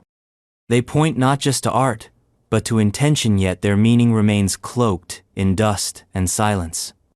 And if messages that vast can go misunderstood for over a millennium, what symbols might we be misreading even now, carved not in desert soil but in the fabric of our own civilization? The fate of the Library of Alexandria. The Library of Alexandria was one of the most ambitious repositories of human knowledge ever created. Established in the 3rd century BCE in the Egyptian city of Alexandria, it was said to contain hundreds of thousands of scrolls, works of philosophy, science, literature, mathematics, and history from every corner of the known world. Scholars from across cultures studied there. Ideas from East and West were translated, debated, and preserved. And then, it was gone. How exactly the library met its end is still debated. Some claim Julius Caesar accidentally burned it during his siege of the city in 48 BCE. Others point to attacks by Christian zealots or later Muslim rulers who saw the pagan knowledge as a threat. Still, others believe it wasn't destroyed in a single event, but slowly faded, neglected, and looted over centuries. What's truly mysterious is the lack of clarity. Such a monumental institution, so influential and widely known, should have a definitive historical record, but no scrolls survived, no precise catalog. We don't even know how many volumes were truly held within. Only second-hand accounts and fragmented references remain. And what knowledge was lost? There may have been early heliocentric models, forgotten plays by Aeschylus, unknown philosophical treatises, maps of lands now submerged, or medical and mathematical insights that could have propelled humanity centuries ahead. The Library of Alexandria's disappearance is more than a historical tragedy. It's a symbol of how fragile knowledge truly is, how quickly even the greatest efforts of civilization can vanish under flame, sword, or indifference. And if an entire civilization's wisdom can turn to ash, what truths have we already lost without even knowing they once existed? The true purpose of the Sphinx. Looming on the Giza Plateau, the great Sphinx, half lion, half human, gazes eternally toward the rising sun. At over 70 feet tall and carved from a single massive limestone outcrop, it is one of the oldest and largest monolithic statues on Earth. Yet, despite its fame, the Sphinx is cloaked in mystery. Who built it? When? And, most hauntingly, why? Mainstream archaeology dates the Sphinx to around 2500 BCE, constructed during the reign of Pharaoh Khafre. But compelling geological studies suggest the statue may be far older, perhaps predating the Egyptian dynasties themselves. Deep vertical weathering on its sides appears consistent with long-term water erosion, leading some to theorize it could have been carved during a much wetter period in Egypt's distant past. Then there's the missing nose. Was it broken off by Napoleon's troops, as legend claims, or vandalized centuries earlier by religious zealots? No one truly knows. Its face, worn and eroded, may once have resembled someone very different than Khafre, even a different civilization altogether. What was its function? Was it a guardian? A symbolic protector of sacred knowledge? Some suggest it's part of a larger astronomical complex, aligned with the constellation Leo.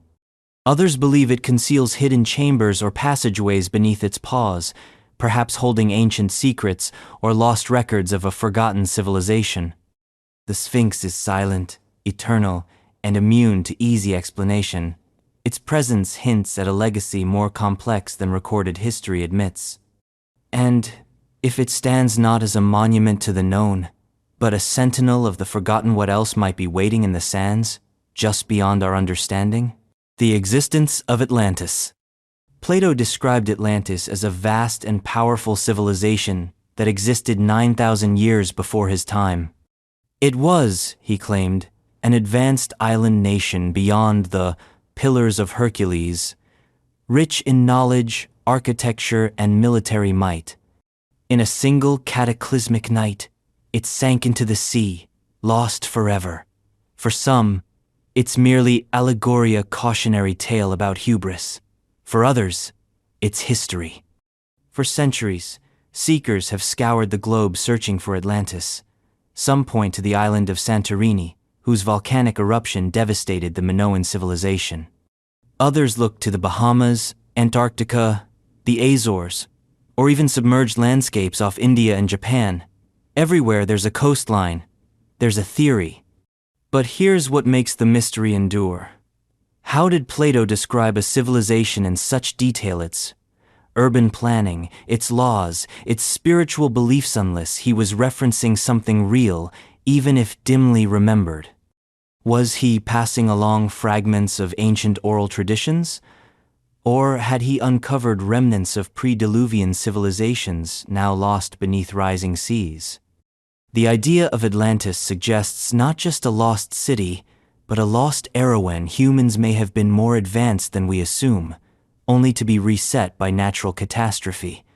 And if such a place existed and perished, could it happen again? Atlantis isn't merely a myth, it's a mirror held up to our own civilization, asking, how much do we really know about the world before history began?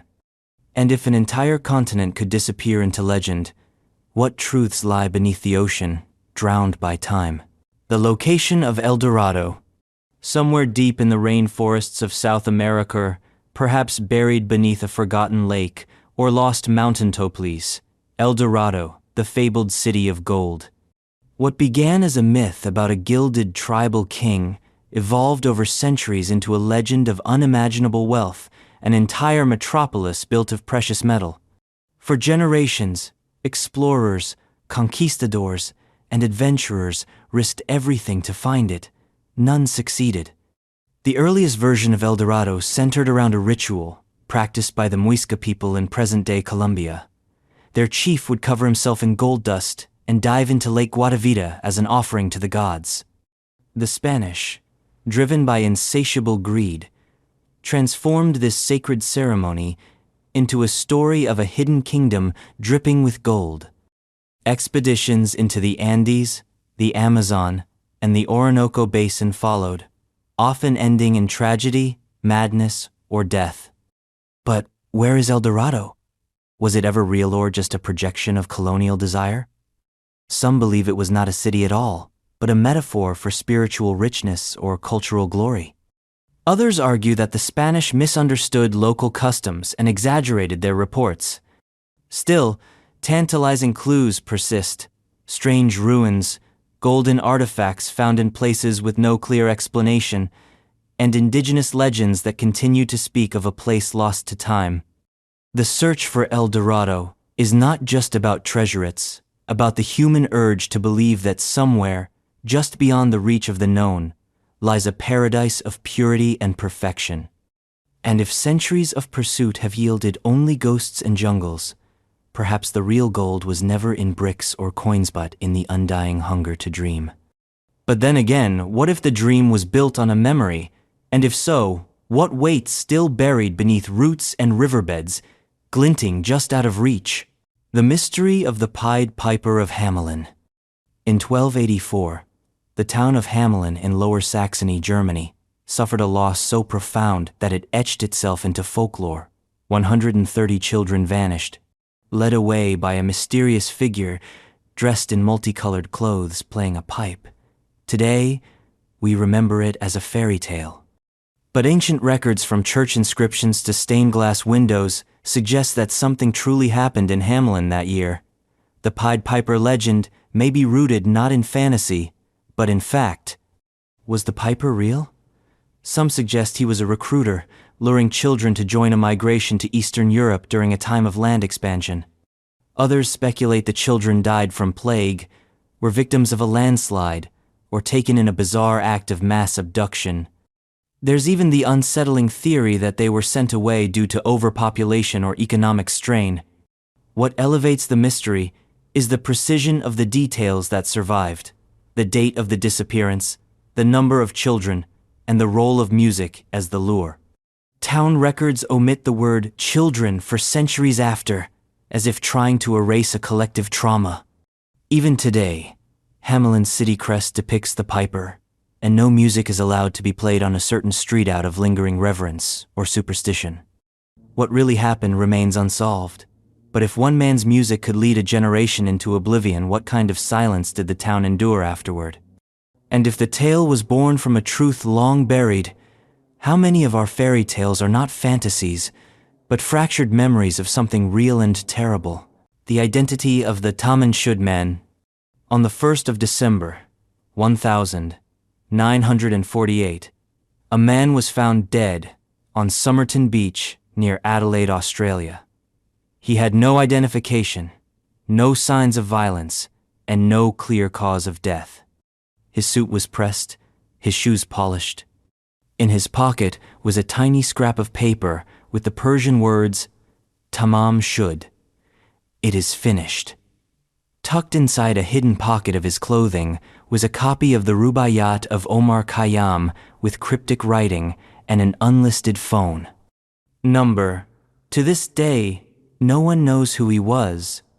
The case, dubbed the Taman Shud mystery, reads like a spy novel. The man's fingerprints didn't match any database. His dental records matched no one.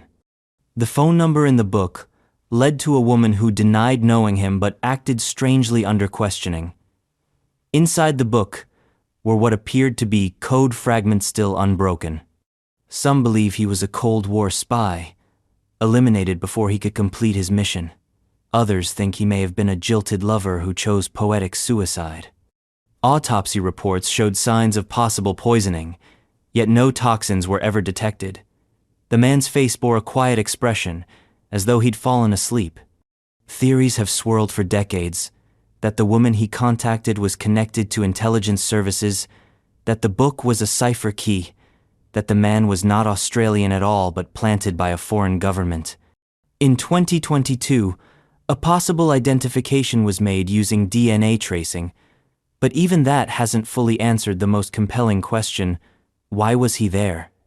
The Taman Shudman remains a cipher in human form, dapper, silent, nameless. And if a person can be so thoroughly erased in the modern world, leaving only riddles behind, how many more ghosts are walking among us, carrying secrets that may never be spoken aloud? The disappearance of the USS Cyclops. In March 1918, the USS Cyclops, a massive Navy cargo ship nearly 550 feet long, vanished without a trace while en route from Barbados to Baltimore. It carried over 300 men and 10,000 tons of manganese ore. No SOS was sent, no debris was found, no bodies were recovered, It was the single largest non-combat loss of life in U.S. Navy history and remains one of its most enduring maritime mysteries. The Cyclops had reported engine trouble before departure, and some speculated structural failure might have caused it to break apart mid-voyage. But even a catastrophic failure would likely have left behind some wreckage, floating cargo, or oil slicks. The complete absence of physical evidence is what makes the case so chilling. Theories have spiraled for over a century. Some point to German sabotage. It was, after all, World War I, and the ship's cargo was strategically valuable. Others suspect it fell victim to the legendary Bermuda Triangle, as its last known location lies within that notorious zone of disappearances. More speculative ideas propose underwater volcanoes, rogue waves, or magnetic anomalies. What truly fuels the mystery is not just the loss of the ship, but the silence surrounding it. The Cyclops simply ceased to exist, and the Navy's investigation was inconclusive. Its disappearance spawned legends, whispers of conspiracy, and books claiming secret cargo, espionage, or even mutiny. And if one of the largest vessels in the Navy could disappear without a trace, how many other events have been swallowed by sea and silence, erased from history before we even knew what questions to ask. The Roswell incident. In July 1947, something crashed on a ranch near Roswell, New Mexico. The U.S. Army first reported it as a flying disc, only to retract the statement the next day and claim it was a weather balloon. But by then, the seeds of suspicion had already taken root. What really fell from the sky in Roswell, and why did the story change so quickly? Decades later, witness testimonies began to surface. Claims of strange debris, military cover-ups, and even alien bodies allegedly transported to Wright-Patterson Air Force Base. Former military personnel described materials that were impossibly light and strong, unlike anything they'd ever seen. The government's explanations, ranging from weather balloons to secret spy programs like Project Mogul, only deepened public skepticism. The Roswell incident became the cornerstone of modern UFO lore. It inspired countless books, documentaries, and films, embedding itself in American culture. Yet, at its core, the mystery remains simple. If it was just a balloon, why the secrecy? Why the intimidation of witnesses? And why, even today, are so many documents still redacted or missing? For some, Roswell was the moment humanity brushed up against a larger reality, one the authorities weren't ready to reveal. For others, it was a case of Cold War paranoia and miscommunication blown out of proportion. But no matter the stance, the incident left behind a permanent question mark.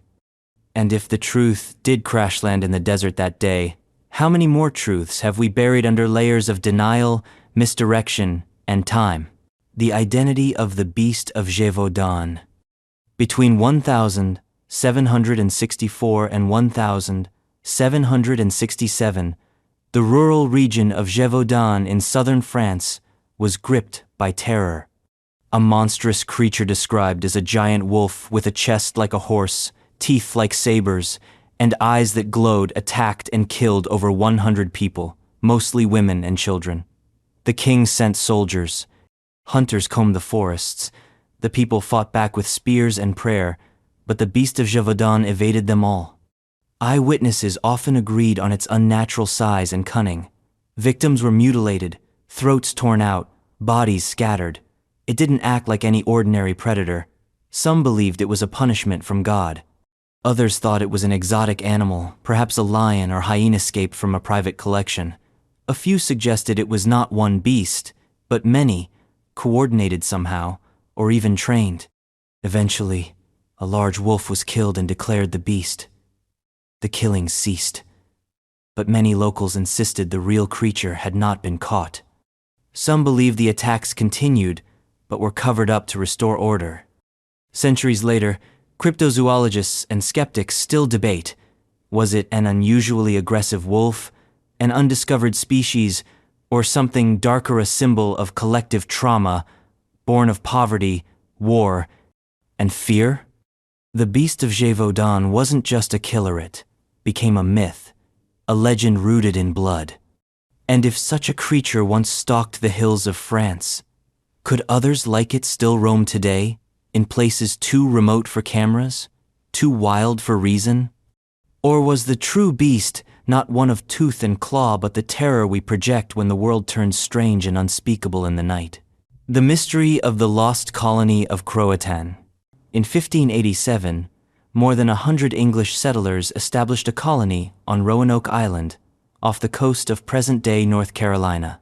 It was England's first serious attempt at founding a permanent settlement in the New World. Led by John White, the colony was a bold endeavor, planted in a land both full of promise and peril.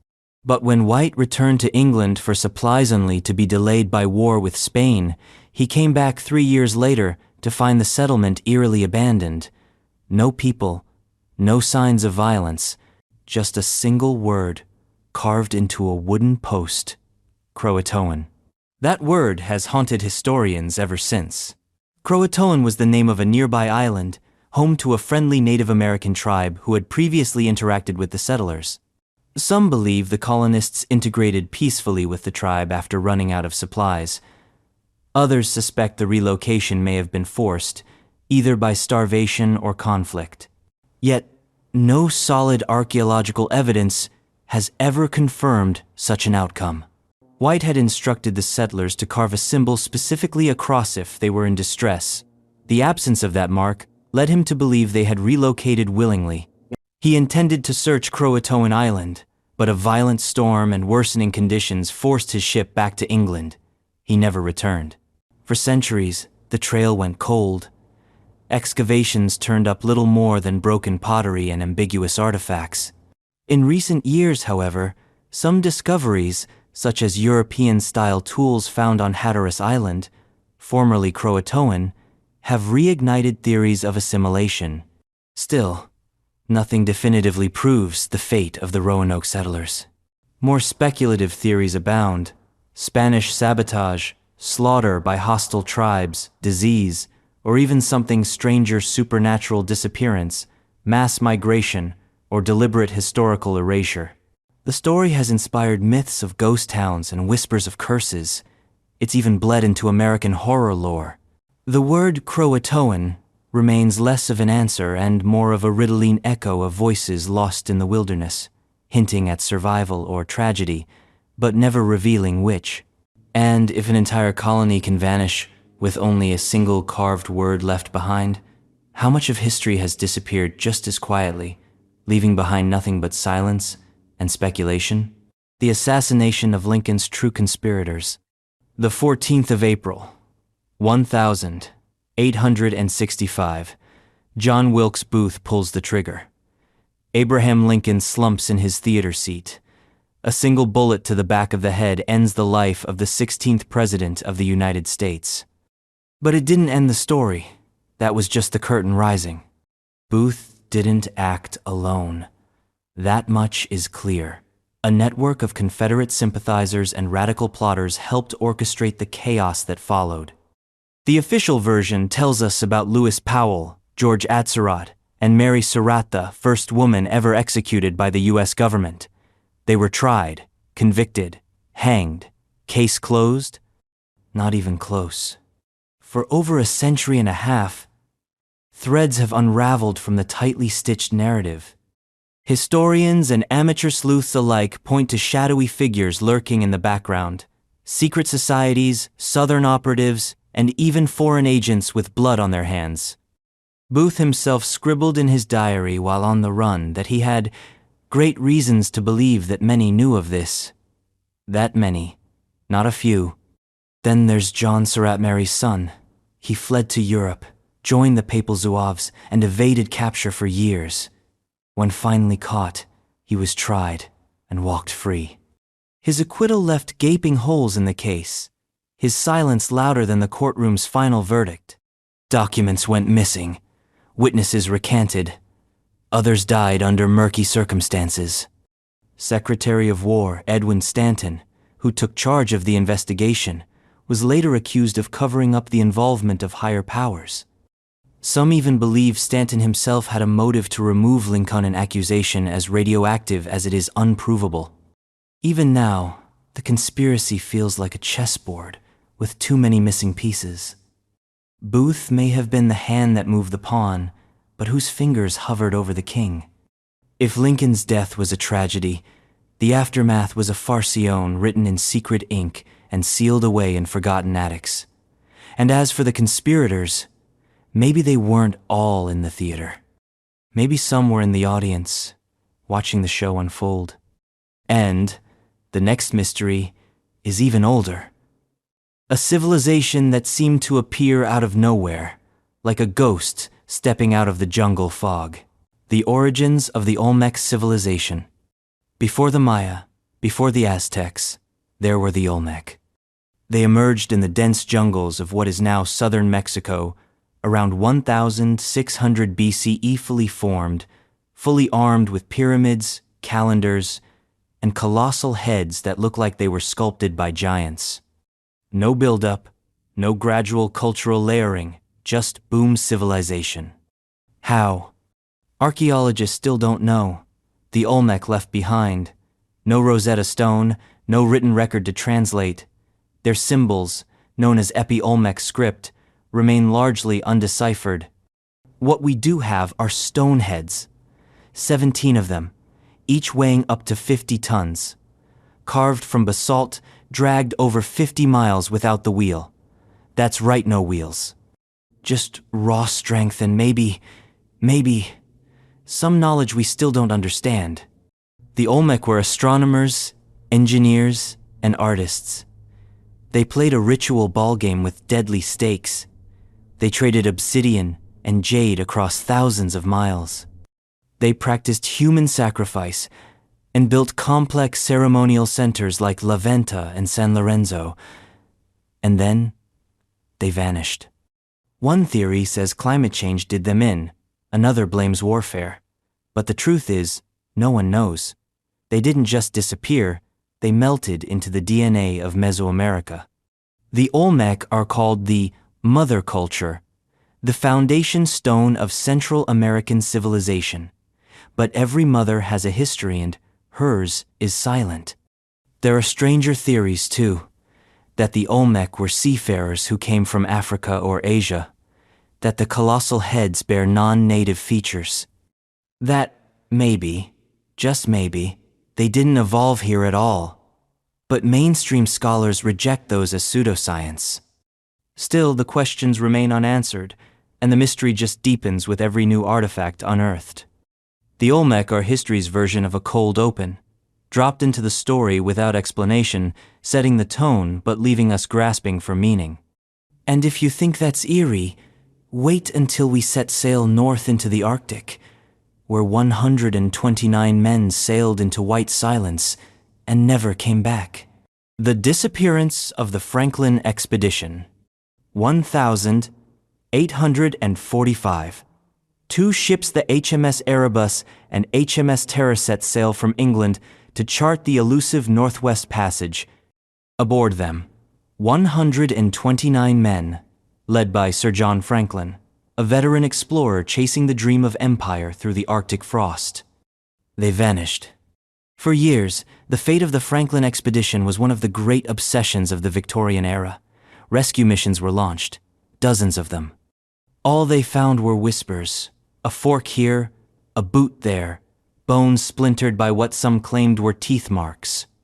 When Inuit oral histories were finally listened to years too late, they told of gaunt white men dragging lifeboats across the ice, of ships trapped and abandoned, of madness, of cannibalism. In 2014 and 2016, modern archaeology finally found the two wrecks, perfectly preserved beneath the ice, and still, no answers. The ships should not have been where they were found. Their course defies logic. So does the behavior of the crew, who appear to have deserted warm, well-stocked ships in the dead of Arctic winter. Lead poisoning from the soldered tins, botulism, scurvy-induced psychosis, all have been proposed. Yet autopsies of exhumed crew members offer contradictory clues. High lead levels. Yes, but maybe from lifelong exposure in industrial England. Starvation. Yes, but not early on. One thing is clear. These men died, slow, cold, and alone. But there's a darker theory. Some believe that Franklin's expedition encountered something else. Something not accounted for in naval reports or medical journals. Some anomaly in the ice. A phenomenon, a presence, even a contagion of the mind. Inuit stories mention strange lights, an evil spirit, something that drove men mad. Was it just human error in an unforgiving environment? Or was it something more something that still sleeps beneath the permafrost? Whatever it was, it swallowed 129 lives without a trace, until the ice cracked open a century and a half later, and even then, it refused to explain itself. Next, we follow those who wandered through snowdrifts, just as desperate and far less prepared. A group of pioneers who walked into the mountains and found hell. The fate of the Donner Party's missing members. 1,846. The Donner Party left for California with dreams in their pockets and wagons full of hope. Instead, they found snow. Endless, obliterating snow. Trapped in the Sierra Nevada mountains by one of the worst winters on record, 87 people were frozen in place and soon frozen in time. We know the main story. Hunger gnawed through the group like a slow saw. They ate their oxen, then their leather, then, eventually, each other. Of the original 87, only 48 survived. The rest became legend. But what happened to the others, the ones who tried to escape the trap? They were called the Forlorn Hope. 15 men and women who set out on foot to cross the mountains in a last-ditch bid for rescue. They had crude snowshoes, almost no food, and nearly 100 miles of alpine hell ahead. Only 7 made it out alive. And what they reported horrified the world. Cannibalism, madness, people dying and being left behind or eaten. But not every member of the Forlorn Hope was accounted for. Several disappeared along the route. Some bodies were never found. Others were partially consumed, their identities never confirmed. What happened in those desperate days remains mostly a black hole of horror. Rescue missions that followed found scattered bones, stripped of flesh. A woman named Sarah Foster, not part of the original Donner Group, claimed later in life to have seen one of the missing living under a new name. Others whispered that one of the Forlorn Hope survivors murdered his comrades and escaped justice by folding back into the frontier. Could some have gone rogue? Killed to survive, then lied about it? Even among the rescued, there was deep suspicion. Some would never speak of what they'd seen. Others told conflicting versions that didn't quite align. The snow buried not just the bodies, but the truth. To this day, bones turn up around Donner Lake. Some are studied, some are shelved, and some are quietly reburied. Because for all our forensic tools, there are some things even science hesitates to exhume. And if that sounds grim, wait until you meet a man who washed up on a beach in Australia with no name, no wounds, and a dead man's book in his pocket. The identity of the Somerton Man. The 1st of December, 1948, Somerton Beach, South Australia. A man lies slumped against a seawall, legs crossed like he fell asleep watching the tide come in. He's dressed in a neatly pressed suit. No wallet, no ID, no labels on his clothes, just nothing. He is, quite literally, a man without a name. But that's not the strange part. Inside his pocket is a hidden compartment, and inside that compartment is a scrap of paper that reads, Tamam shud, a Persian phrase meaning ended or finished, torn from a rare copy of a book, the Rubaiyat of Omar Khayyam. That book, later found in the glove box of an abandoned car near the scene. Inside that book, a code, letters written in faint ink, nonsensical on first glance. Some believe it's a cipher, others say it's gibberish. But no one, not even the best code breakers of the Cold War era, has cracked it. Autopsy revealed he hadn't been poisoned, at least, not in any way they could prove. No wounds, no trauma, just dead. As if life had been turned off like a switch. Theories exploded. He was a spy, a double agent, a jilted lover, a Soviet courier. He had a suitcase at the train station, filled with generic clothes and tools, but still no ID. A nurse named Jo Thompson, who lived near the beach, was shown the man's face. Witnesses claimed she nearly fainted. She said she didn't know him. Her number, by the way? Written in that copy of the Rubaiyat.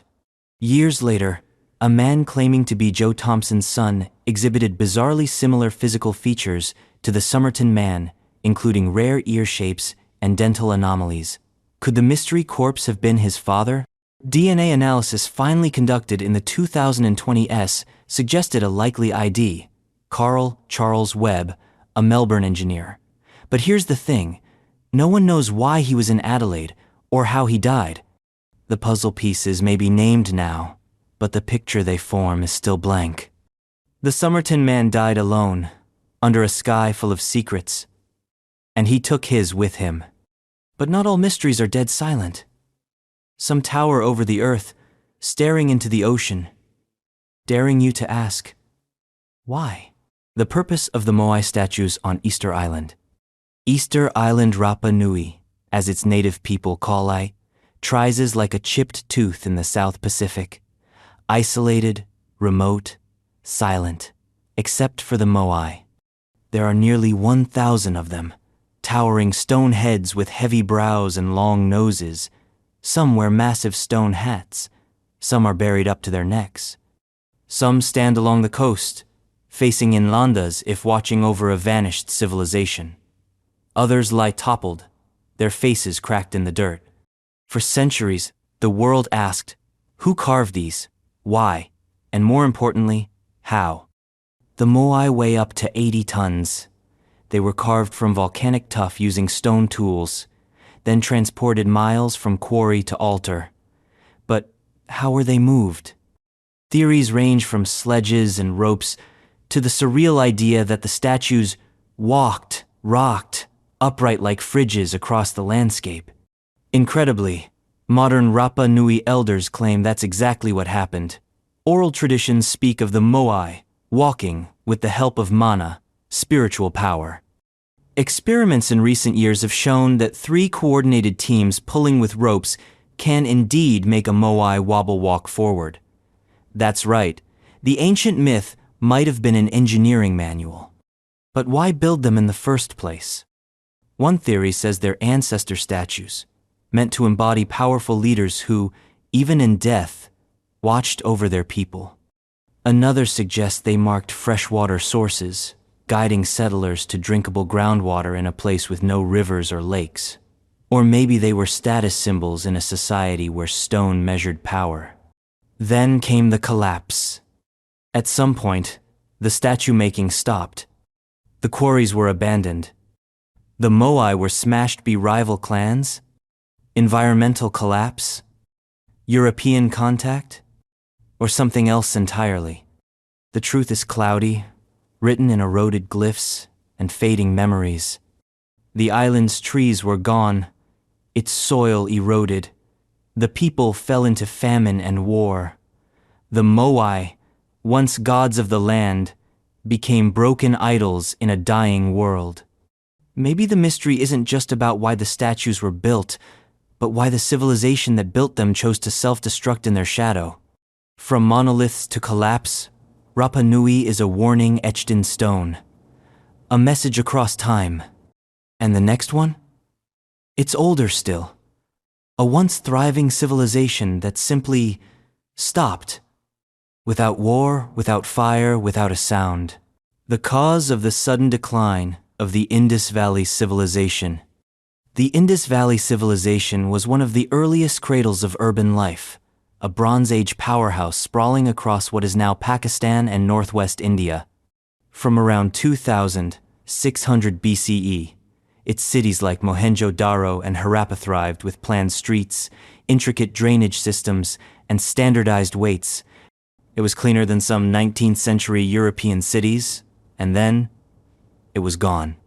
By 1900 BCE, the lights went out, slowly, then all at once, the cities were abandoned.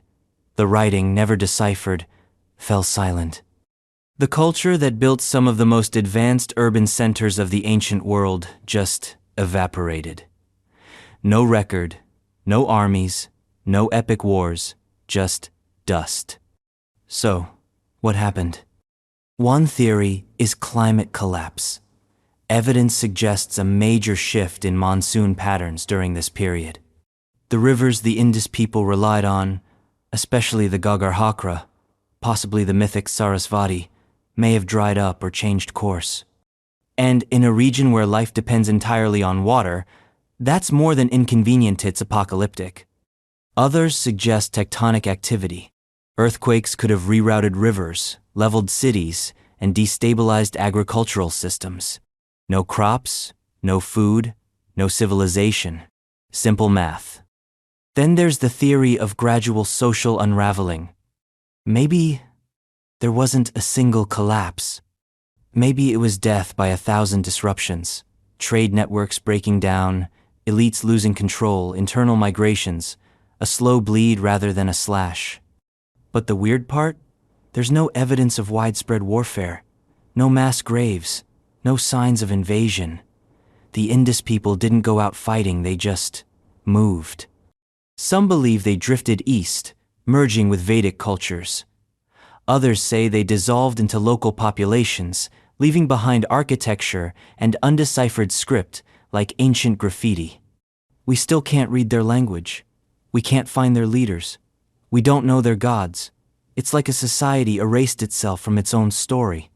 What we do have are quiet ruins, perfectly laid out streets, empty now for 4,000 years, and sewage systems more sophisticated than many that came a millennium later. Their end wasn't violent. It was silent. And the next mystery? It's the jungle-draped dream of a man who vanished chasing a legenda city made of gold, or madness. The location of the lost city of Z. In 1925, British explorer Percy Fawcett marched into the Amazon rainforest with his son Jack and a small team. He carried machetes, maps, and one grand obsession: the lost city of Za, ruined metropolis. He believed lay hidden deep in the jungle, built by an advanced ancient civilization. He was never seen again. Fawcett wasn't just some jungle days lunatic. He was respected, methodical, and deeply experienced in South American terrain. His belief in Z wasn't based on fantasy but on indigenous legends, old conquistador reports, and his own archaeological hunches. He thought this city would upend Eurocentric ideas about the primitive Amazon. But something went wrong. After radio silence from the expedition, rescue missions followed, many of them dying or vanishing themselves. Fawcett's last letter home was upbeat. Then, nothing. No remains. No gear. No bodies. Just endless rainforest swallowing everything whole. Over time, theories mushroomed like fungus in the underbrush. Some said Fawcett was killed by hostile tribes. Others believed he succumbed to disease or starvation. A few argued he found Zand, chose never to return. Or maybe he went mad, setting himself up as a jungle god, lost in the myth he tried to prove. But here's the twist. Decades later, archaeologists did find evidence of large-scale pre-Columbian settlements in the Amazon. Massive earthworks, roads, and urban planning beneath the jungle canopy visible only from satellite imaging. Proof that complex societies did exist here, long before the Spanish arrived. Was Fawcett right all along? Did he find what he was looking for just in the wrong century? Even if we solve the mystery of Z, we may never know what happened to Percy. He became a part of the myth he chased. His skeleton may lie beneath the roots of some tree, or he may have died face down in a river, clutching a map that finally made sense too late. What's real? What story? In the Amazon, the vines wrap around both. And speaking of vanishing Axauer, next mystery involves one of the most advanced machines of its time. It went under the waves in a blaze of victory and never came back. The disappearance of the H.L. Hunley. The 17th of February, 1864, the American Civil War raged. Off the coast of Charleston, South Carolina, a Confederate submarine made history. The H.L. Hunley struck the USS Housatonic with a spar-mounted torpedo-thief first successful attack by a submersible in naval history. And then it disappeared. The Hunley should have returned to base. A lantern signal from the sub was even spotted shortly after the explosion, giving the all clear. But it never surfaced again. The Cree-weightmen vanished with it. No SOS, no floating debris, just silence. For over a century, the Hunley remained one of the sea's best-kept secrets. Some believed it was destroyed in the explosion it caused. Others thought it sank returning to shore, swamped by waves or leaks. Theories piled up. The Confederacy had made a miracle weapon, but could it control it? In 1995, the wreck was found, intact, upright, preserved like a tomb.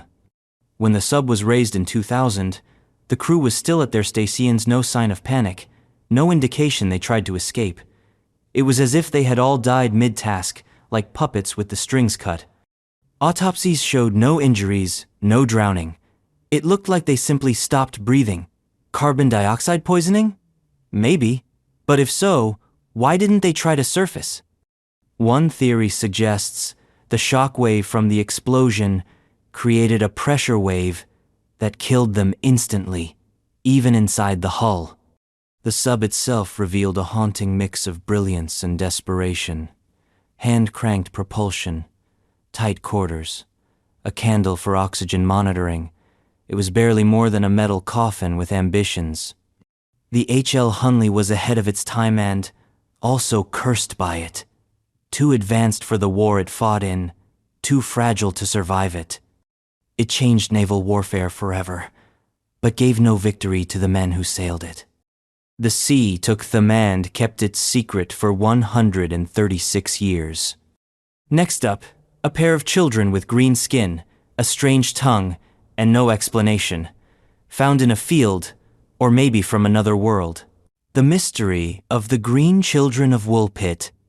Sometime in the 12th century, in the quiet English village of Woolpit, 2 children appeared from a wolf pit. Yes, an actual pit dug to trap wolves. They were disoriented, dressed in strange, unfamiliar clothes, and most unsettling of all, their skin was green. Not a little green.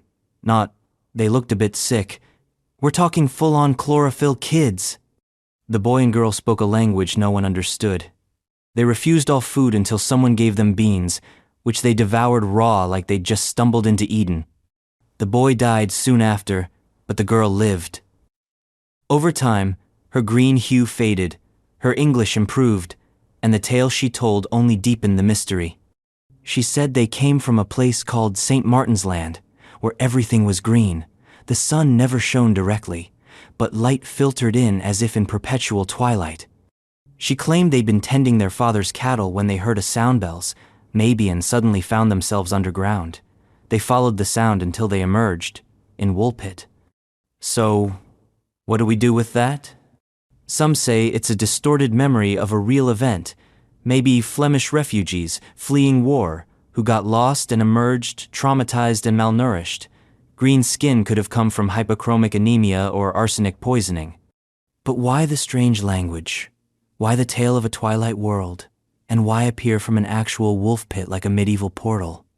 Others, leaning into the weird, suggest interdimensional travel, or time slips, or that the children were fairies or changelings folk stories wrapped in reality. They were too real to be myth and too strange to be history. The surviving girl grew up, integrated into English society, and eventually married. Her descendants are likely walking around today, unaware their ancestor may or may know they've been from another world. Woolpit still exists. The pit is gone, but the sign at the village entrance bears a proud symbol, 2 children, one distinctly green. And if that tale had roots in myth, the next one has roots in fear, fire, and paranoia. A town gripped by mass hysteria and a justice system that went looking for witches. The true story of the Salem witch trials. 1692. Salem, Massachusetts. A storm was coming, but it wasn't wind or rain. It was suspicion, paranoia, and religious fervor mixed into a volatile brew. Before the year was out, over 200 people would be accused of witchcraft. 19 would hang. 1 would be pressed to death under stones. But why? It began with 2 young girls, Betty Paris and Abigail Williams, nieces of the local minister. They began convulsing, shouting, hiding under furniture. Doctors, baffled, landed on the 17th century go-to, witchcraft, and that was the match to the powder keg. The accused were often women, often poor or unpopular, sometimes both, but not always. One of the first was Tituba, an enslaved woman who, under intense pressure, and possibly physical abuse, confessed. She said the devil had visited Salem, and he wasn't alone. That's when the naming started. People turned on their neighbors. Children accused their elders. Husbands testified against wives. The trials were chaos. Spectral evidence testimony that the accused spirit had attacked someone in a dream was allowed. You could be hanged for something someone said you did in invisible form. Was it ergot poisoning? A fungus in the rye causing hallucinations? Was it PTSD from frontier wars? Was it deeply embedded misogyny, land disputes, or a good old-fashioned hunger for power cloaked in piety? Probably all of the above. Salem was a pressure cooker. The population was isolated, theocracy ruled, and the social fabric was already fraying. The witch trials tore it apart. Eventually, the madness burned itself out. The governor stepped in. Trials stopped.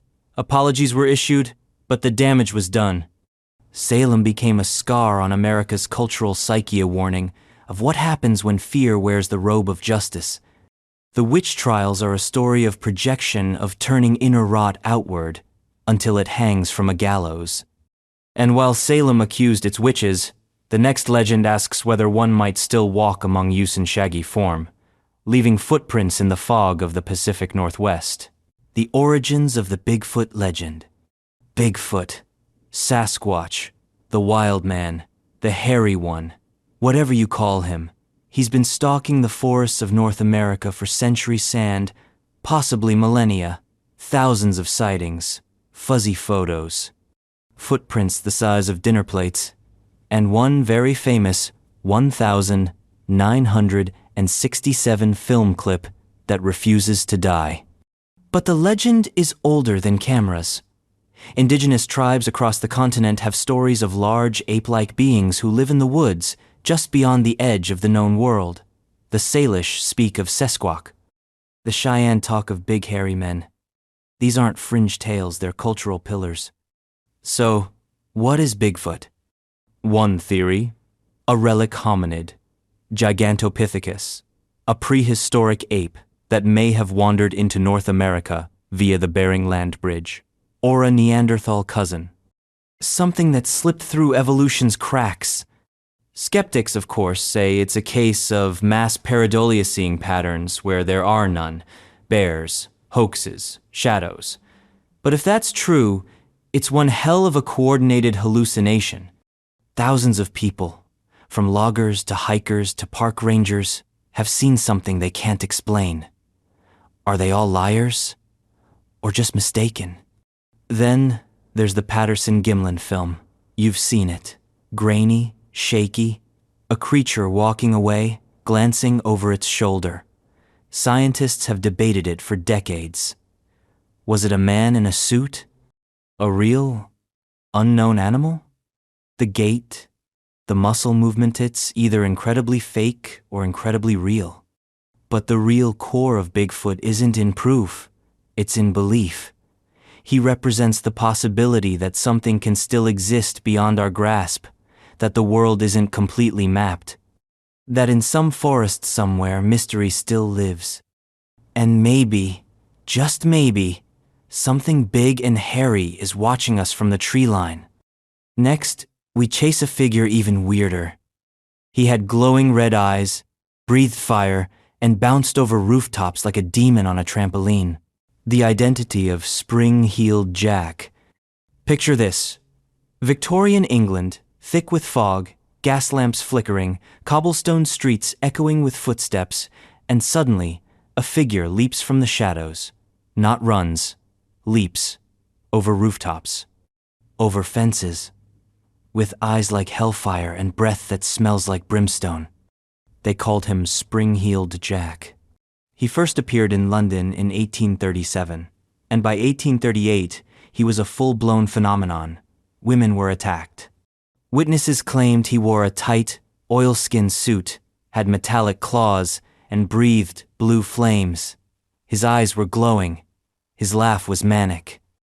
And, most notably, he could jump like a kangaroo possessed. Witnesses said he cleared 9-foot walls with ease. The attacks were bizarre and inconsistent. Some victims were physically harmed, scratched, or frightened half to death. Others were left unharmed but shocked by his supernatural appearance and freakish agility. He rang doorbells and then terrified whoever answered. He slapped policemen and then vaulted into the night. It was urban chaos with a theatrical flair. The newspapers ran wild with it. The city was on edge. The Lord Mayor of London even held a public session to address the panic. But no one caught him. No one even came close. So what was he? Theories range from pranksters in costume to an aristocratic sadist with too much time and wealth on his hands. Some pointed to the Marquis of Waterford, a notorious troublemaker known for drunken violence and crude jokes. But the sightings continued long after he died. Others went further. Was Spring-Heeled Jack a demon? An alien? A shared hallucination brought on by mass hysteria and repressed Victorian fears? He was seen in multiple cities, Sheffield, Liverpool, even as far as Scotland, often in the same week, sometimes described with bat wings, sometimes horns, sometimes nothing but a cloak and wicked laughter echoing down the alley. The last confirmed sighting? That depends on who you ask. Some say he faded in the 1870s. Others say he reappeared sporadically into the early 1900s. Then, silence. Just the echoes of a myth with iron boots. But maybe he never left. Maybe every time a shadow darts across a rooftop, he's still there a-grinning. And speaking of eerie vanishings, our next case is even colder. A ghost ship trapped in the Arctic ice, abandoned over and over again, and somehow still sailing. The disappearance of the crew of the SS Beichimo. The SS Beichimo was a steel-hulled cargo steamer built in 1914. She worked the trade routes of the Canadian Arctic, moving furs and goods along the icy coast. But in 1931, something happened that would turn the Beichimo into one of history's most enduring maritime phantoms. That year, the ship became trapped in pack ice off the coast of Alaska. The crew evacuated, set up camp nearby, and waited for conditions to improve. Then, the ice shifted and the Beichimo vanished. Just gone. Days later, she was spotted adrift miles away. The crew, stunned but relieved, managed to board her again, but after more ice trouble and fearing the ship would soon sink, they abandoned her for good. Except, she didn't sink. Over the next 4 decades, the Beichimo was sighted repeatedly adrift, alone, unmanned. Inuit hunters found her. Merchant vessels spotted her through binoculars. She ran aground. She drifted free again. No crew, no lights, no explanation. She became a ghost ship in the most literal sense. No one could catch her. No salvage team successfully brought her in. Each time someone tried, the weather turned or the ice came.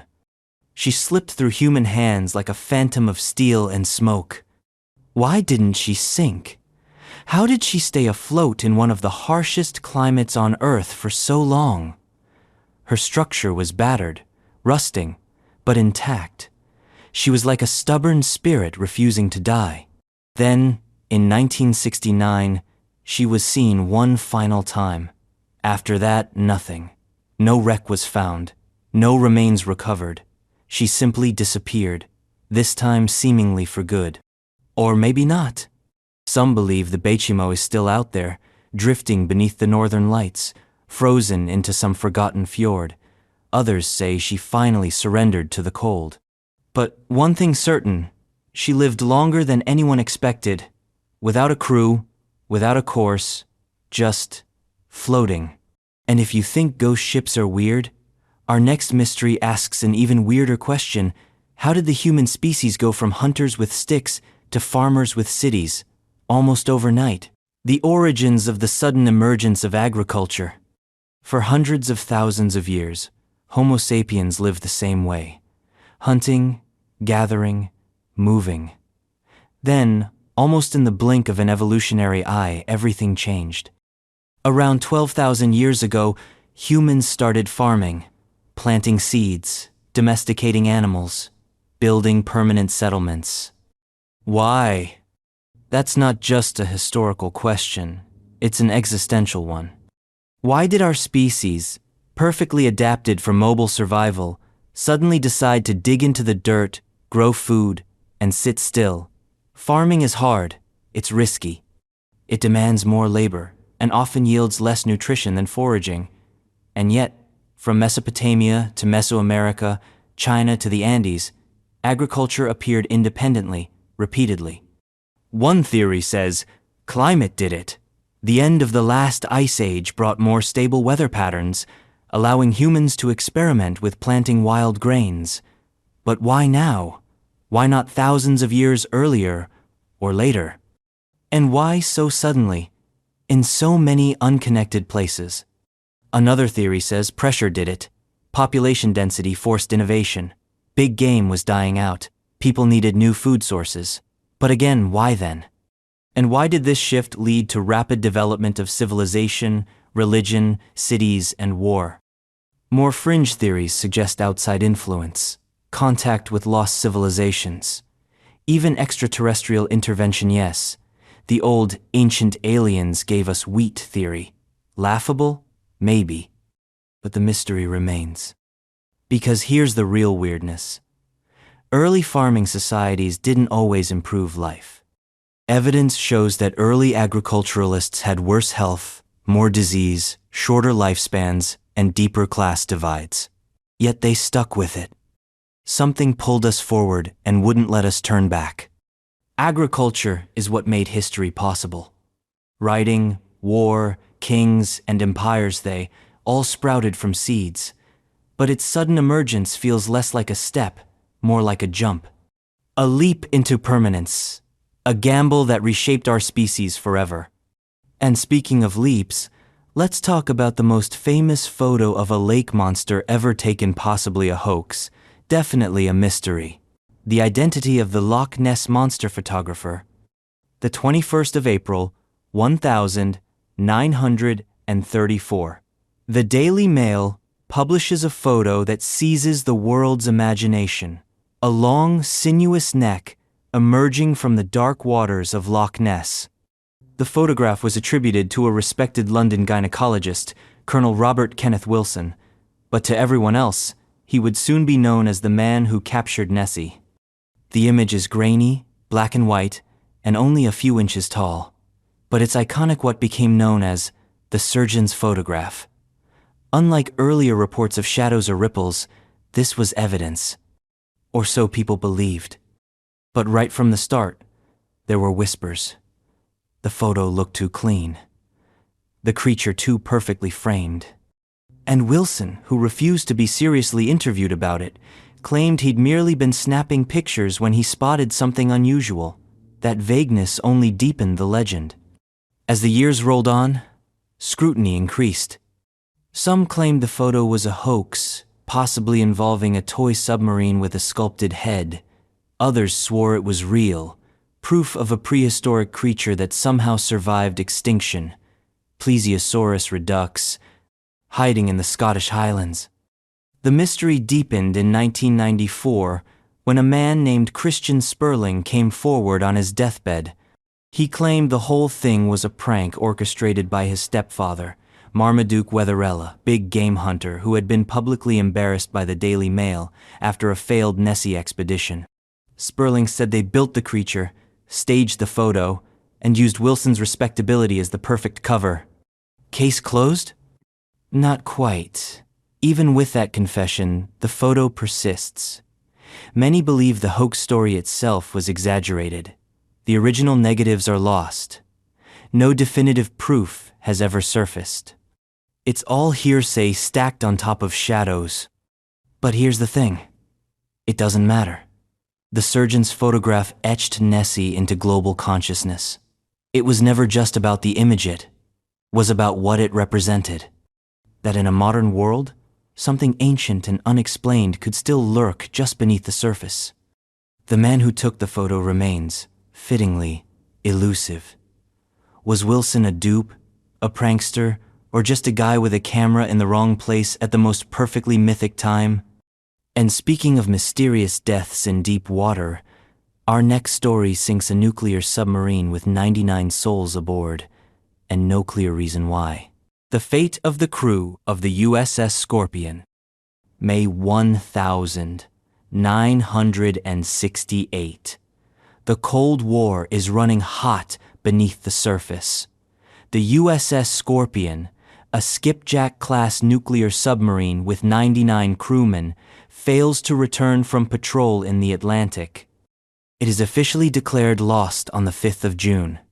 The U.S. Navy recovers the wreck months later broken and resting 10,000 feet below the ocean. But the cause? Officially listed as unknown. Theories spread faster than torpedoes.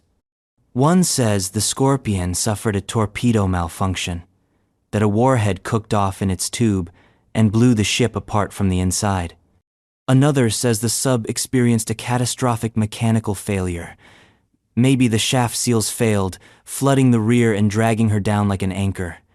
But those are just the tame theories. Others say the Scorpion was sunk in retaliation. In March of the same year, the Soviet sub K-129 had sunk under equally mysterious circumstances in the Pacific. Coincidence? Some believe it was Cold War, tit-for-tat and unspoken underwater war. There's more. Some of the final messages from the Scorpion hint at mechanical issues, but not enough to explain its sudden death. The Navy's own investigative body, the Court of Inquiry, concluded with vague language, leaning toward probable malfunction without committing to any single cause. Why the ambiguity? Because Scorpion was on sensitive duty. Some believe it was spying near the Azores, intercepting Soviet communications or tailing other subs. If so, the truth might still be locked behind classified files sealed not to protect the dead, but to protect secrets. Families of the crew have been left with decades of unanswered questions.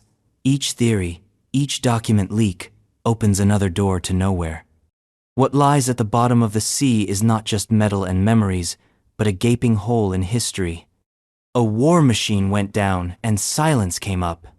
But if that tale of vanishing warriors seems grim, wait until we cross into Roman legend and military folklore where an entire legion marched into the mist and never marched back.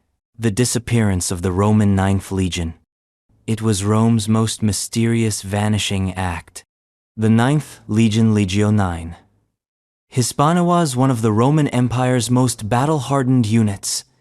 It fought in Hispania, marched in Germania, and quelled rebellions in Britannia. It was the pride of the empire. And then, sometime in the 2nd century, it disappeared. Vanished. Off the books. Out of the records. Most scholars believe the Ninth met its end in northern Britain. The theory goes like this. The legion was dispatched to deal with hostile tribes, likely the Caledonians or Pictsand, marched into what is now Scotland. They were never heard from again, wiped out to the last man. But if that's true, where are the records? Rome kept meticulous logs, victories, defeats, tombstones, and yet, for the ninth, there's only silence. No battlefield remains, no mass grave, no final monument to honor their sacrifice. Alternative theories abound. Some argue the legion wasn't destroyed in Britain at all, that it was transferred east, possibly to the Danube or even the Persian front, and lost there. But if so, why does the trail vanish so cleanly after Britannia? Some suspect a cover-up, that a total defeat on the frontier was too humiliating to record, that an entire legion being butchered by barbarians might incite fear or rebellion, so the scribes simply erased it. Others suggest a deeper betrayal, that the ninth was ambushed not by foreign enemies, but by defectors or internal rivals, a mutiny buried under political necessity. The story captured imagination centuries later. Novels, films, and folktales, reimagining the ninth as noble warriors swallowed by mist, their ghosts marching still.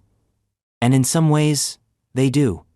No legion should just vanish, but this one did. And next, we look not at a missing army, but at a forest of stone, thousands of them, lined up in eerie silence. For what purpose? No one knows. The purpose of the Karnak stones. Along the rugged coast of Brittany, France, thousands of stone monoliths stand in haunting, ordered rows. They stretch for miles, over 3,000, in total, some towering over 10 feet high, others barely peeking above the grass. These are the Karnak stones, Europe's oldest and most extensive megalithic complex. Built over 6,000 years ago, they predate Stonehenge by centuries, and the Egyptian pyramids by over a millennium. But why are they there? No one knows.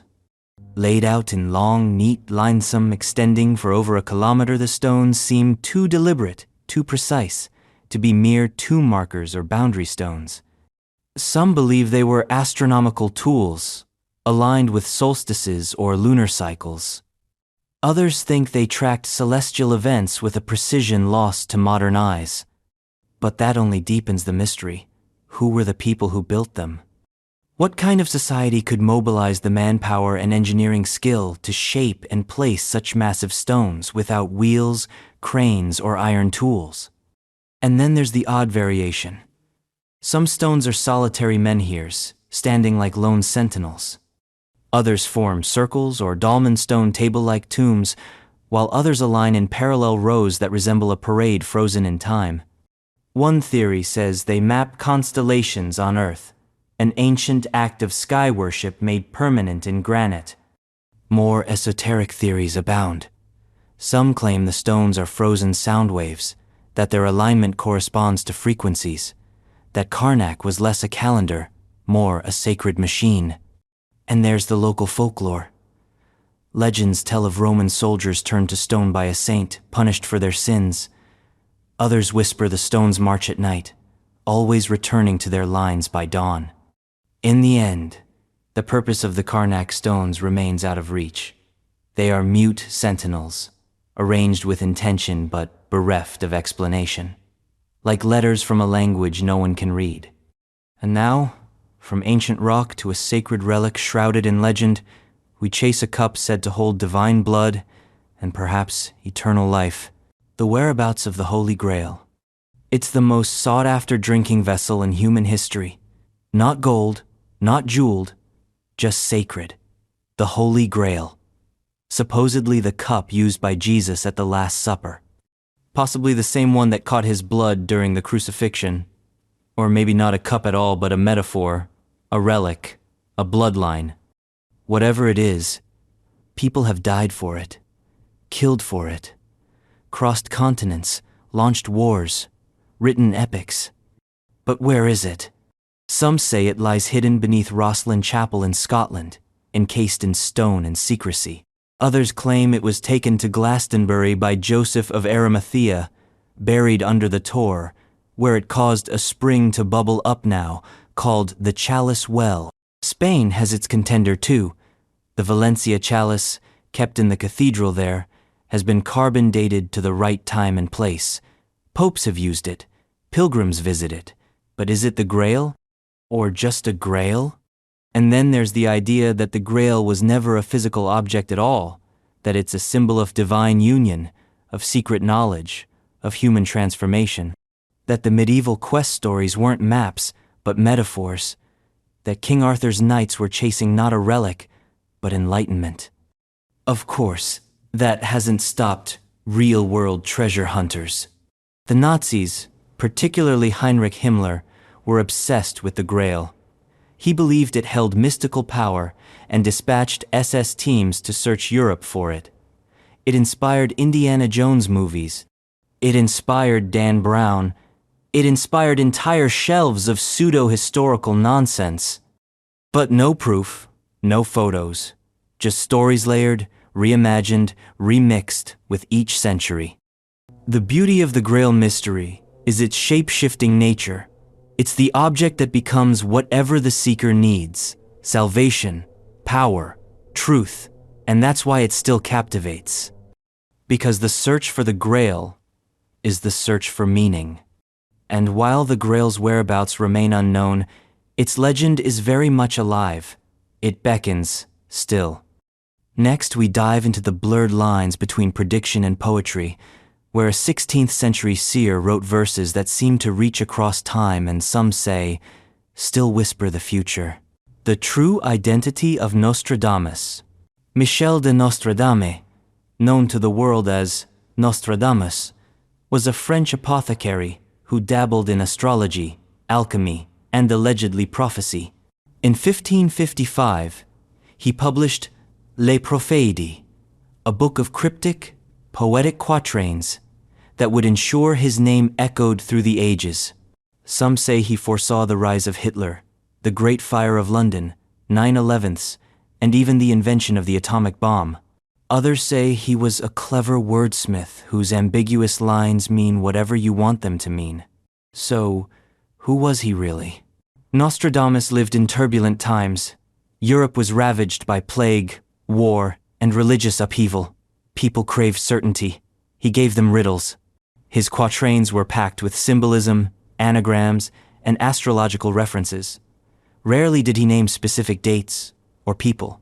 Instead, he used phrases like, "The young lion will overcome the old," or, "From the sky will come a great king of terror." And yet, believers point to eerie hits. A quatrain about two steel birds striking twin towers from the sky. One that mentions Hister near the Danube. One that describes fire raining on cities, twice 20 and 6. Coincidence? Pattern? Seeking? Or prophecy? We don't know. But we do know Nostradamus carefully obscured his work, partly to avoid charges of heresy, partly to protect his commercial success. He wasn't just a prophet, was a brand. And centuries later, that brand is still thriving. But what did he believe? Some letters suggest he saw himself not as a divine oracle, but as a scholar who read the cycles of history, astrology, and human nature. He layered his predictions in metaphor so they'd survive political censorship and maybe so they could be molded to fit any future. His identity is more than just a historical question. It's philosophical. Was he a seer, a fraud, or simply a mirror reflecting our need to find patterns in chaos? And as for the future, well, if he did see it, he took the full truth to his grave. Now, shift your gaze to the past. Not a man, but an entire era ending in fire. Societies crumbling, palaces burning, civilizations vanishing across the Mediterranean, all at once. The collapse of the Bronze Age.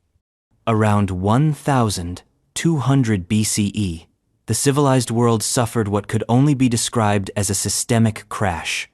In a matter of decades, empires fell like dominoes. The Hittites, the Mycenaeans. The Babylonians stumbled. Even Egypt, the mighty, barely held on. Trade routes collapsed. Cities were reduced to rubble. Writing systems disappeared. It was as if someone hit the reset button on civilization. Historians call it the Bronze Age collapse, but no one can agree on why it happened. It wasn't just one empire. It was an interconnected network.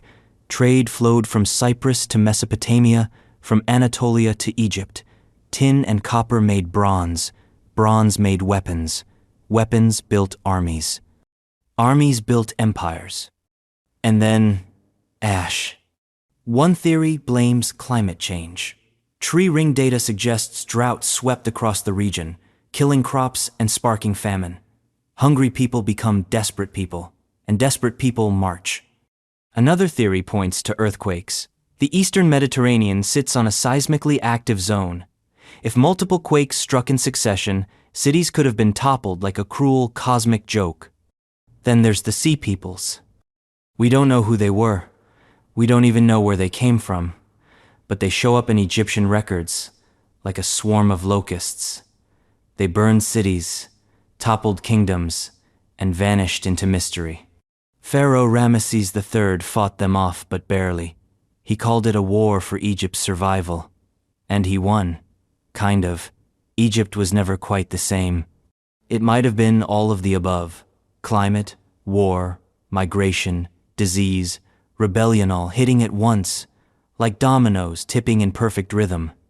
A system too complex, too brittle, finally breaking under its own weight. And then, darkness. For the next few hundred years, the Mediterranean slipped into a kind of historical silence. Writing disappeared. Architecture regressed. It would take centuries before empires returned to the scale they had achieved before. It's a reminder that civilization isn't a staircase, it's a spiral. And sometimes, the spiral turns backward. And speaking of lost techniques, our next mystery isn't about collapse. It's about a tool possibly magical, definitely real, that may have helped Viking navigators sail through storms, clouds, and fog. The mystery of the Viking Sunstone. How did the Viking seafaring warriors and traders from the north navigate across the open ocean long before compasses and GPS? How did they find Greenland, Iceland, and possibly even North America with nothing but a boat and the sun? Enter the Sunstone. According to Norse sagas, Viking sailors used a magical stone that could reveal the position of the sun, even on cloudy days or when the sun was below the horizon. It sounds like myth, but it might not be. The modern theory is that this sunstone was actually a crystalline calcite, or Iceland spar. These crystals have a unique property, birefringence. When light passes through them, it splits into two rays. By rotating the crystal and observing how the light behaves, you can pinpoint the sun's direction even when it's invisible. It's not magic. It's physics. Some archaeologists have recreated this technique and found it works. Even in overcast skies, even in twilight, even when you think there's no way to navigate, sunstones might have allowed the Vikings to stay their course. But here's the twist. We've never found a confirmed Viking sunstone. None have turned up in shipwrecks or graves. No clear physical artifact matches the saga descriptions. The closest we've come is a crystal found on a 16th century shipwreck centuries after the Viking age, and even that's debated. So did they really use them? Or is the sunstone a poetic invention? A metaphor for navigational instinct turned into myth? If real, it means Viking technology was far more advanced than we give credit for. They weren't just raiders, they were engineers of the sea, reading the world in waves and light. The sunstone remains a symbol of ancient ingenuity and of how science can hide inside story. But our next mystery has no heroes, only murder, politics, and the first and only sitting American governor to be assassinated by someone still unknown. The assassination of William Goebel. The 30th of January, 1900, Kentucky's Capitol building. William Goebel, a state senator and populist firebrand, walks toward the door. A sniper's bullet strikes him in the chest. He staggers, bleeds, but doesn't fall. 3 days later, he's declared governor while dying in bed. 1 day after that, he's dead. To this day, no one knows for sure who killed William Goebel, and no one has ever paid for it. Goebel was a political lightning rod, a champion of working-class voters, a fierce critic of monopolies, and a master of legal maneuvers. He had enemies, lots of them. The election he won was contested, chaotic, and possibly rigged. Tensions ran high. Armed men surrounded the Capitol. It was political theater dipped in gunpowder. The shot that struck him came from a nearby building. Witnesses were unreliable. Suspects multiplied. A man named Caleb Powers, an opponent of Goebbels' party, was convicted but later pardoned.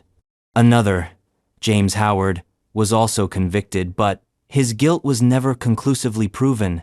Confessions were contradictory. Testimonies changed. The truth drowned in political mud. Historians still argue. Was it a Republican plot? A rogue supporter of Goebbels' rival? A lone gunman with a personal grudge? Even Goebbels' own allies may have known more than they admitted. His final words? Tell my friends to be brave and fearless and loyal to the great common people. Poetic, but unhelpful. Kentucky never truly healed from the assassination. The event tainted its political legacy and cast a long, paranoid shadow over state politics. And it remains unique. The only governor in American history to be assassinated, sworn in while dying, murdered while barely in office.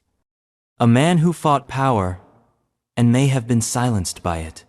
Next, we descend deeper into Mysterian artifact of clay, baked in the Bronze Age sun, stamped with symbols no one can read. A message from a lost world. The purpose of the Phaistos disc. Unearthed in 1908 from the ruins of a Minoan palace on the island of Crete, the Phaistos disc is a riddle pressed in clay. It's a small, circular object, about 6 inches across, inscribed with 241 symbols arranged in a spiral running from the edge to the center.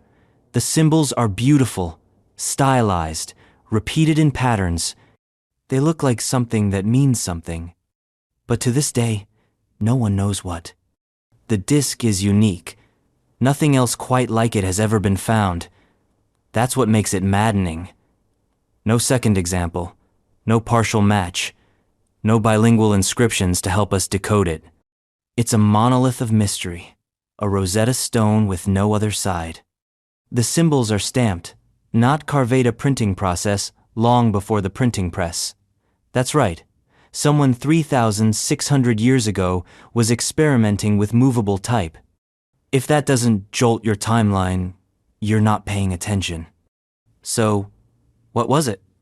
A prayer? A hymn? A game board? A legal document? A calendar?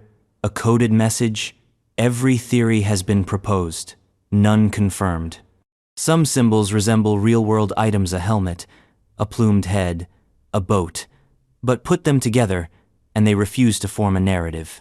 Some researchers claim to have decoded the disc over the years, offering speculative translations that range from religious texts to fertility chants. But without a comparative script, they're just creative guesses. Others suggest the disc might be a forgery, a clever 20th century prank played by a bored archaeologist. But the clay, the style, the citate all checks out. If it's a hoax, it's a masterpiece. What's most haunting is how deliberate it feels. The spiral design, the consistent use of certain symbols. Someone put thought into this. It was meant to be read, meant to be understood. But whoever could read it is long gone. Whatever culture created it left no other written records in this form. The Phaistos disc is the voice of a lost language speaking into silence. And until we crack its code, it will remain a spinning enigma from the edge of history. And speaking of ancient ailments, our next mystery follows the ghost of a disease that stalked an empire and reshaped it from within. The origins of the malaria epidemic in ancient Rome. Rome was many things, an empire of roads, of laws, of legions, but it was also an empire of marshes. And in those still waters, something ancient and deadly bred, Plasmodium, the parasite behind malaria. By the time the empire was in full swing, malaria wasn't just a problem, it was a constant. Rome's heartland, the region around the Tiber and its surrounding lowlands, was a breeding ground. The disease weakened armies, drained populations, and quietly bled the empire from within. But where did it come from? Some scholars argue malaria arrived in Rome with its expansion, possibly carried from North Africa or brought back by legions from the east. Others suggest it was always there, dormant, until land use and irrigation projects accidentally supercharged mosquito habitats. As Rome drained swamps to build farms and aqueducts, they may have created perfect conditions for Anopheles mosquitoes to thrive. And it wasn't just a nuisance, it was crippling. Ancient texts describe recurring fevers, chills, and summer plagues that struck even the elite. Augustus himself nearly died from a camp fever. Emperors and generals were laid low. The Roman poet Horace called the Pontine Marshes a grave of men. Entire regions became seasonal death traps. But the weirdest part? The Romans knew something was wrong with the air. That's why they called it malaria, bad air. They didn't understand mosquitoes, but they knew that certain places could sicken a man without touch. They built villas on hills to escape the miasma. They even tried herbal remedies, wormwood, feverfew, garlic, but never nailed the cause. The long-term effects were brutal. Malaria stunted population growth. It made cities less livable. It drained manpower from armies. It may have even shifted the location of the capital. Constantinople, for example, was far from the worst zones. Coincidence? As the empire faltered under external pressure, malaria was the internal decay. A ghost war the Romans fought every summer and lost. Even now, remnants of Roman-era malaria have been found in bone traces of the parasite locked in ancient marrow. The disease outlasted the empire. And while malaria crept through Rome like a phantom, our next mystery strikes like a hammer blow: 2 royal children locked in a tower and never seen again. The fate of the princes in the tower. In 1483, 2 boys, Edward V, age 12, and his younger brother, Richard, Duke of York, age 9, were placed in the Tower of London. They were sons of the late King Edward IV. One was meant to be king, neither would ever emerge. Their disappearance is one of history's most chilling royal enigmas. After their father's death, Edward V was supposed to take the throne. But his uncle, Richard, Duke of Gloucester, stepped in to protect the realm. He declared the boys illegitimate, claimed the crown for himself, and became Richard III. The boys were last seen playing behind the tower's thick walls. Then, nothing. No trial, no burial, no witnesses, just rumors, whispers of murder, suspicions, and silence. Who killed them? The obvious suspect is Richard III. He had motive, means, and opportunity. The boys were a threat to his claim. Removing them secured his throne. But there's no confession, no smoking dagger, just inference. Others point to Henry Stafford, Duke of Buckingham, who may have acted on his own initiative, perhaps to curry favor with Richard, or to clear the path for himself. Still, others suggest Henry Tudor, later Henry VII, may have ordered the murders after seizing the throne at Bosworth. After all, eliminating rival claimants is a timeless power move. Then, in 1674, workers renovating the tower discovered a box of bones buried beneath a staircase. 2 small skeletons. Could they be the princes? No definitive testing has ever been done. The bones were reburied with royal honors, but the mystery remains unsealed. The story haunts English history like a bloody shadow. Shakespeare painted Richard III as the villain, hunchbacked and cold-blooded. But was it propaganda? Or poetic truth? The fate of the princes is more than a crime, it's a symbol of how power devours innocence, of how history can be rewritten with a blade and a locked door. And now, from royal silence to political scandaler, next mystery concerns a judge who stepped into a taxi and was never seen again. The disappearance of Judge Crater. The 6th of August, 1930, New York City. Judge Joseph Force Crater finishes a steak dinner at Billy Haas's Chop House. He hails a cab, tips his hat to his dining companions, and vanishes into the warm summer night. He was never seen again.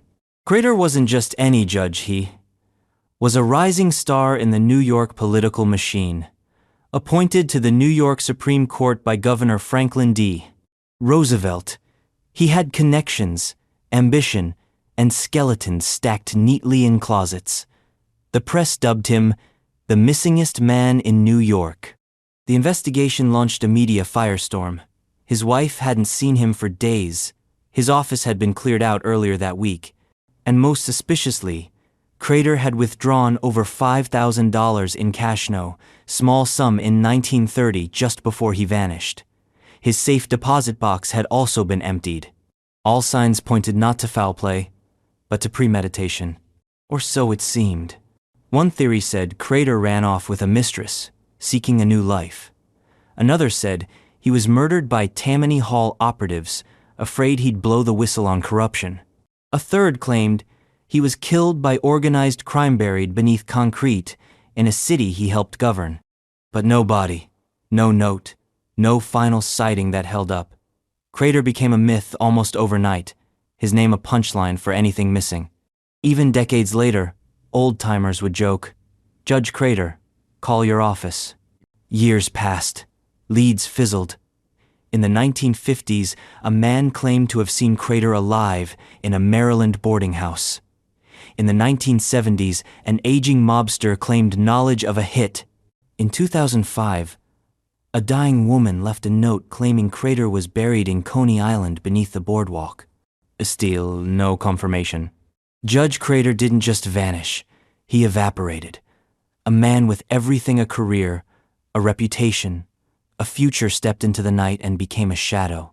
And next, we move from whispers in the alley to the spark that lit a world war.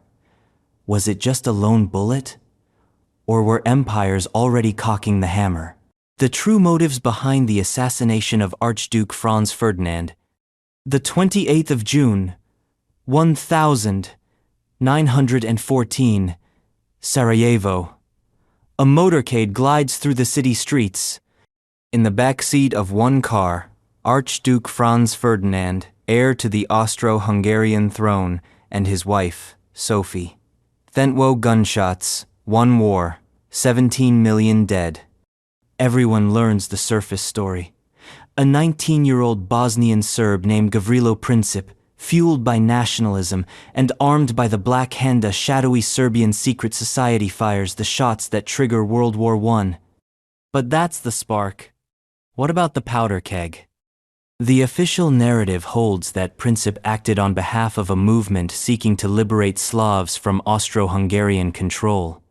But dig deeper, and you find a web of plots, counterplots, and political opportunism. Was the Serbian government complicit? They supplied the weapons, trained the assassins. But was it sanctioned, or the work of rogue elements within military intelligence? The Austrians thought it was state-sponsored, but did they want to believe that? Was it a genuine belief or a justification for war? Others argue Austria-Hungary was already spoiling for a fight. The empire was aging, fracturing. Slavs, Czechs, and Hungarians all wanted autonomy. War could unite, Themur crush dissent. And Germany, Austria's powerful ally, was eyeing expansion. They needed a pretext. So maybe the assassination wasn't the beginning. Maybe it was the excuse. Conspiracies flourish in that vacuum. Some believe higher-ups in Austria allowed the assassination to happen, that security was lax on purpose, that the route was changed without explanation, that the Archduke was sacrificed not to rebels, but to strategy. In the end, we'll never know the full truth. Just a moment, a gun, a twitch, a scream that lit a century on fire, but the motives behind that moment still ripple outward. Next, we jump from war to weirdness: a serial attacker who used gas as a weapon, vanished without a trace, and left a town in panic. The identity of the mad gasser of Mattoon. 1944, Mattoon, Illinois, a quiet town in the middle of wartime America. Then, the attacks begin. Residents report a strange, sweet smell in their homes. Moments later, they experience nausea, paralysis, even temporary unconsciousness. Panic spreads. People report seeing a shadowy figure, a man in dark clothing, sometimes described as wearing a mask, sometimes moving with inhuman speed. The media calls him the Mad Gasser. Police are baffled. No evidence, no fingerprints, no real leads. Theories multiply like flies in an open jar. Was it a chemical attack? A mass hallucination? A collective panic brought on by stress from the war? Some think it was real. A disturbed individual with access to some kind of gas, possibly industrial-grade ether, or chloroform, testing it on an unsuspecting town. A local chemist? A rogue soldier? A disgruntled factory worker with a grudge? But others think it was all in the mind. Wartime stress, newspaper-fueled hysteria, the phantom anesthetist as the product of fear and suggestion. After all, no one died. The physical symptoms were vague. No gas canisters were ever found. And the supposed sightings? Inconsistent at best. Then, just as suddenly as he appeared, the Mad Gasser vanished. Was he real? A specter of anxiety? Or something in between, a real event twisted into folklore by fear? No arrests, no closure, just a headline burned into the weird pages of American history. And if that phantom wasn't chasing gold, our next mystery certainly eyes an old man's dying claim, a desert full of traps, and a mine that may never have existed at all. The mystery of the Lost Dutchman's gold mine.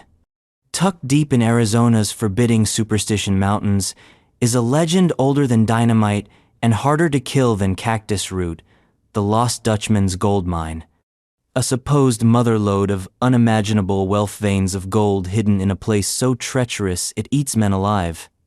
The legend begins with a man named Jacob Waltz, a German immigrant dubbed the Dutchman, who, according to the tale, found a gold mine so rich he could pick up nuggets like gravel.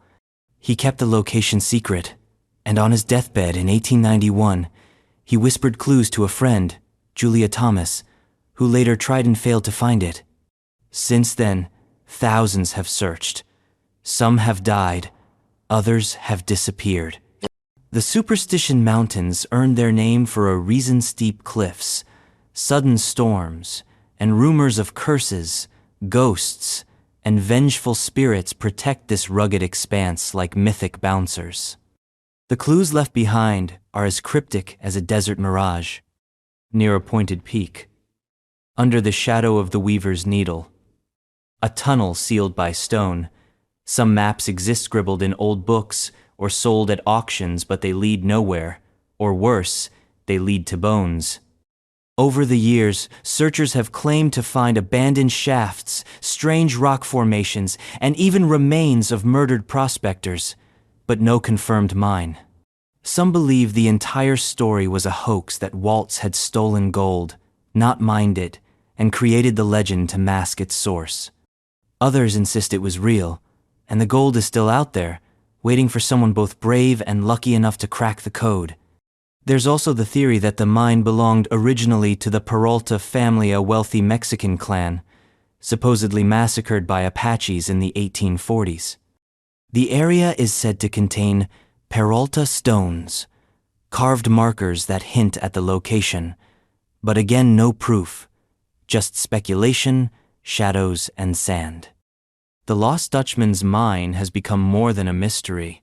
It's a ritual, a rite of passage for the treasure obsessed. It's the American El Dorado, always just one ridge away.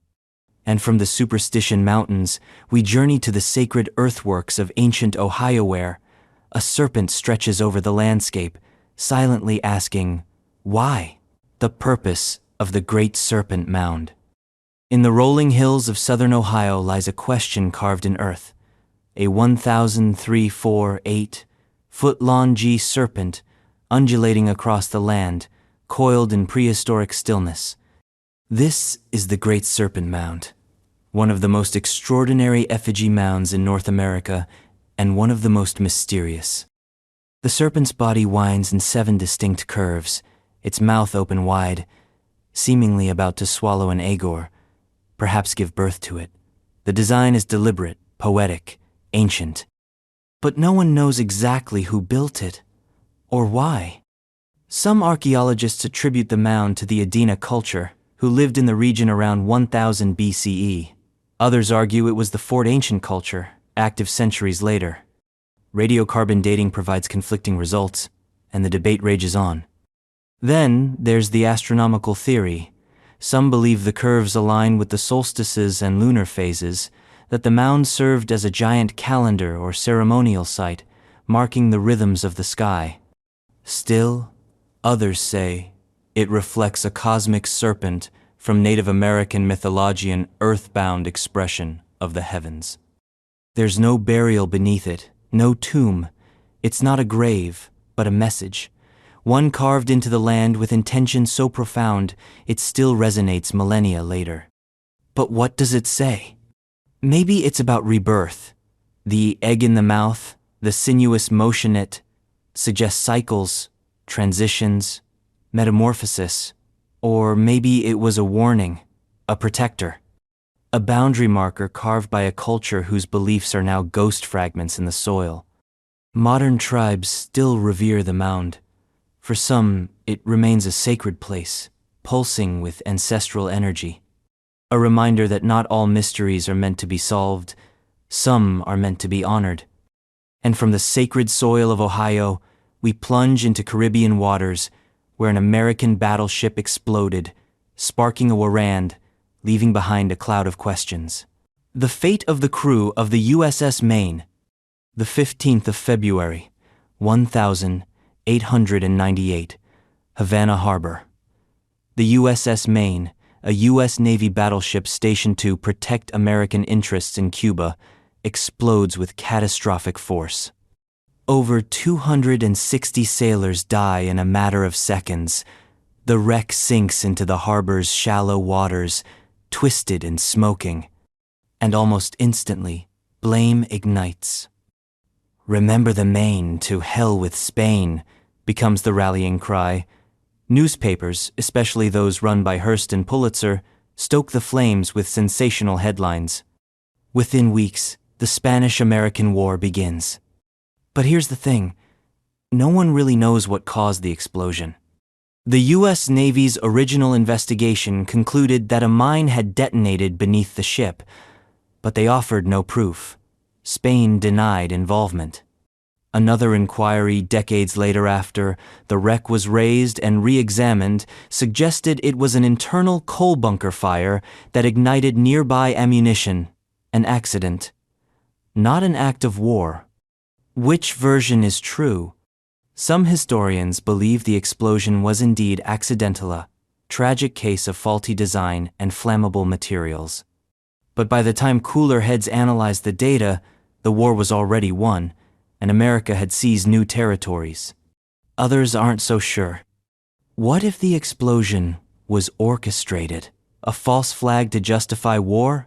A pretext carefully crafted by war-hungry politicians or media moguls eager to sell papers and claim colonies? There's no hard evidence. But the timing, the frenzy, the fog of politics, it all leaves room for suspicion.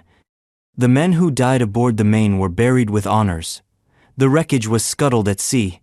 But the truth, perhaps, lies somewhere beneath both.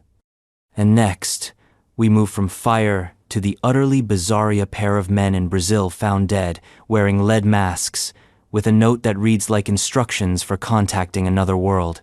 The mystery of the lead masks case. The 20th of August, 1966, Vintém Hill, near Rio de Janeiro, Brazil. A young boy flies a kite and stumbles upon a scene straight out of a science fiction fever dream. Two men lying side by side in the grass, dressed in formal suits, raincoats, and lead masks. Not goggles. Not sunglasses. Masks. Thick slabs of lead shaped to shield the eyes. Next to them, a notebook with bizarre instructions. Be at the agreed place at 16:30. Take capsules at 18:30. After effect, protect metals. Wait for mask signal. Nearby, empty water bottles. No signs of violence. No indication of trauma, just two corpses, a cryptic note, and an atmosphere drenched in the surreal. The men were identified as Manuel Pereira da Cruz and Miguel José Viana, electronic technicians from Campos dos Goitacazes, known as intelligent, curious, and deeply interested in the occult. They'd told their families they were heading out to buy materials for work. Instead, they traveled hundreds of kilometers, checked into a hotel, bought waterproof coats, and disappeared. Autopsies were inconclusive. The bodies were too decomposed to determine the cause of death. No toxicology could confirm the presence of drugs if they took capsules, as the note suggested. We may never know what was inside them. So what happened? Some say they were trying to make contact with aliens, with spirits, with higher frequencies of consciousness. The lead masks were meant to shield them from the blinding effects of whatever signal they expected to receive. Others argue they were duped perhaps by a cult leader or scam artist who sold them the idea of spiritual enlightenment and left them dead in a field. Then there's the darker theory, that they were testing an experiment, a device or technique to contact the beyond. And it went horribly wrong. No one knows what they hoped to see behind those masks. But whatever it was, they never made it back to describe it. The scene remains one of the most chilling unsolved deaths in 20th century history. Not just because of how they died, but because of what they believed would happen when they did. And from lead masks to a leather apron, the next mystery stalks through the fog of 1880s London, a killer with surgical precision and a name soaked in dread. The identity of the Whitechapel murderer. London's East End.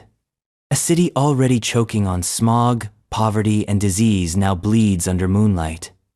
Women's bodies are found mutilated in alleys, throats slashed, organs removed with uncanny precision.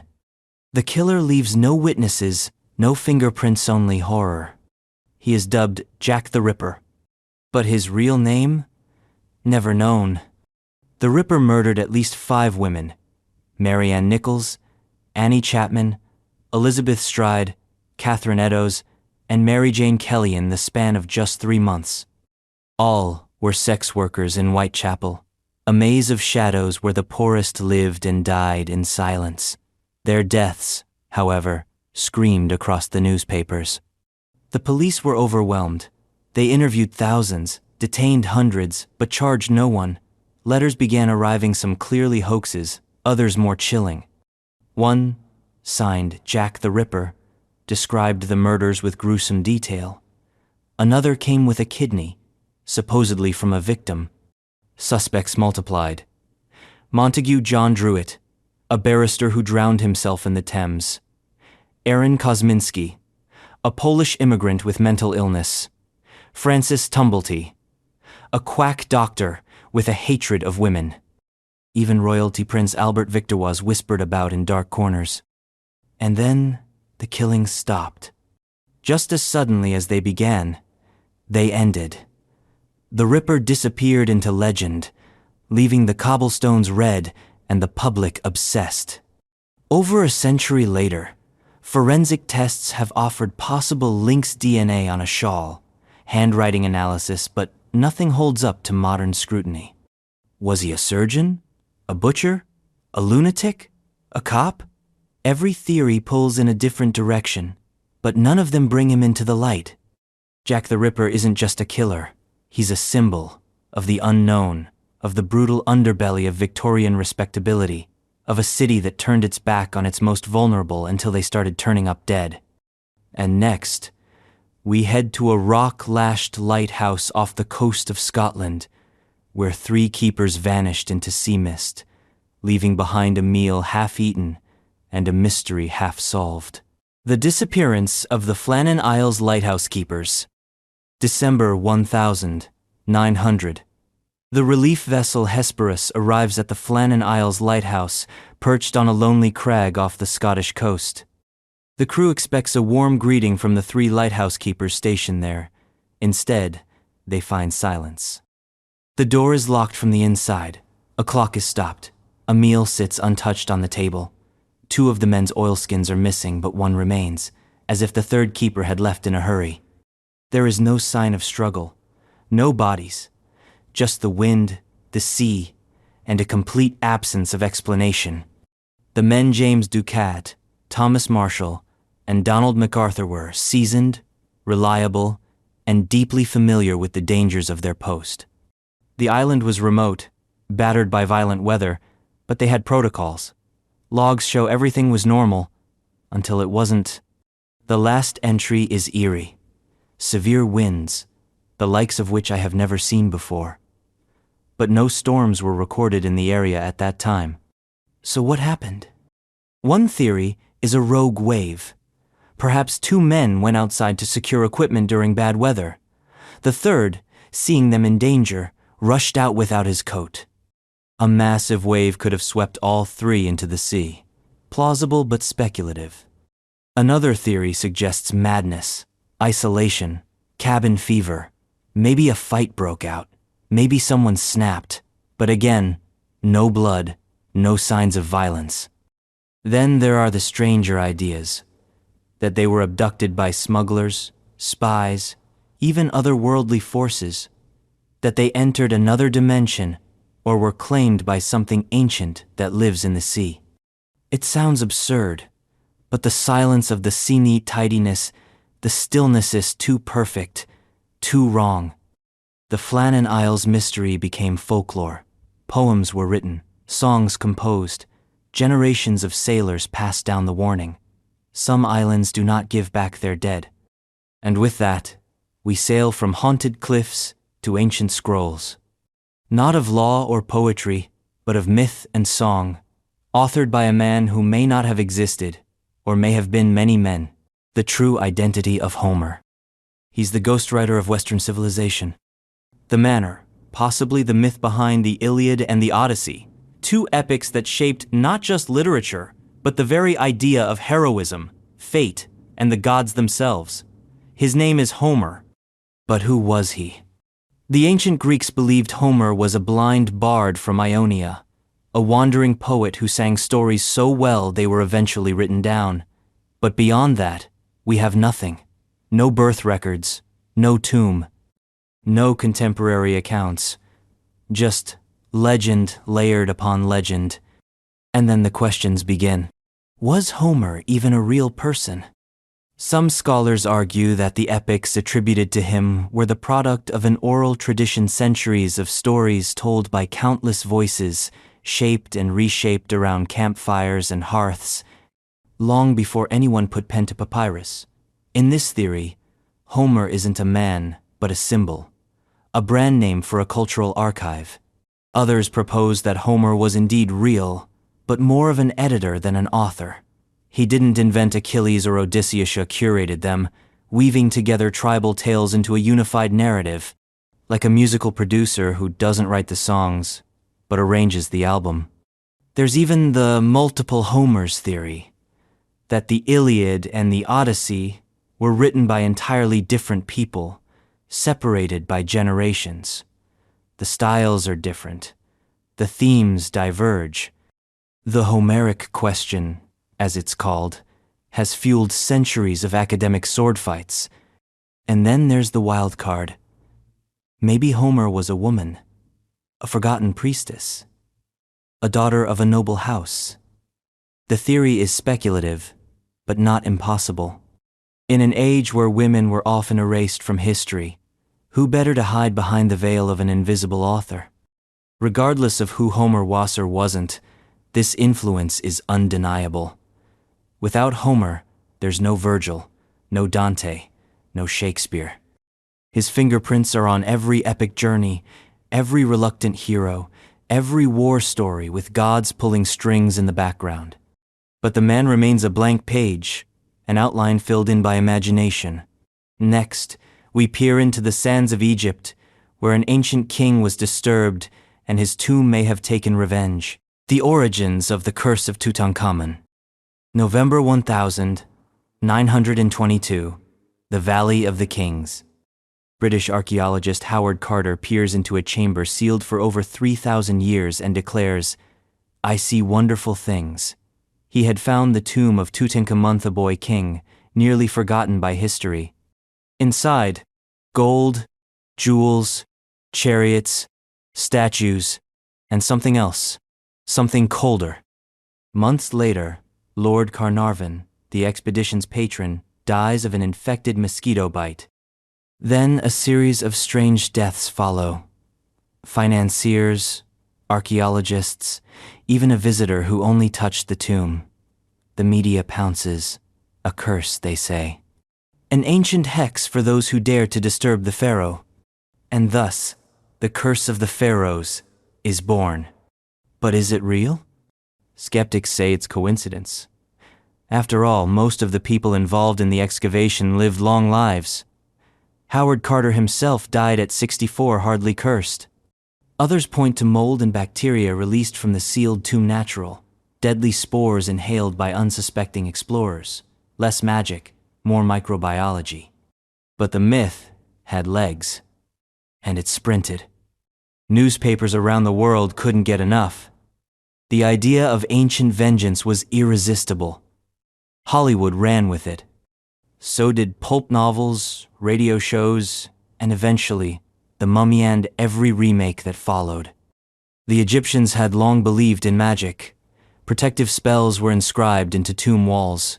Amulets were placed with the dead to shield them in the afterlife. Was the curse real to them? Absolutely. Whether supernatural or not, the tomb wasn't meant to be opened. Even the modern treatment of Tutankhamun has raised eyebrows. His mummy was damaged during X-rays. The famous golden mask, mishandled. His remains have been moved, studied, scanned, and still, the mysteries remain. His death at 18. The cause, unknown. A malformed foot, a broken leg, malaria, maybe murder. The curse isn't just a headline. It's a metaphor. About the arrogance of excavation. About digging up things meant to stay buried. Next, we flip the script. An ancient artifact, not of gold, but of clay and metal, possibly powered, possibly nonsense. An object that sparks one question. Did ancient people harness electricity? The purpose of the Baghdad battery. In the 1930s, a set of odd objects was unearthed near Baghdad. A clay jar, a copper cylinder, an iron rod. Separate, they meant nothing. But together, they looked suspiciously like a battery. The Baghdad battery, as it would come to be called, sparked an electrifying debate.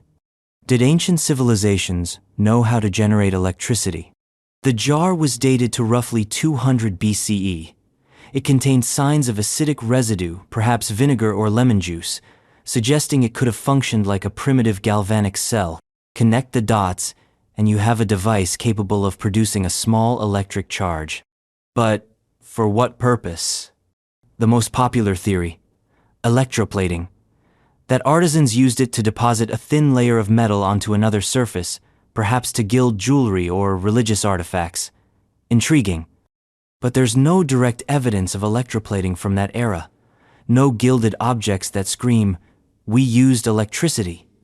Other theories veer weirder, that it was a medical tool, maybe used to numb pain or stimulate nerves. Or a religious device, part of a ritual, mistaken by modern minds for a battery, or even a toy. A curiosity without purpose. And then there's the ancient astronaut crowd. You know the type. Aliens did it! But let's stay grounded.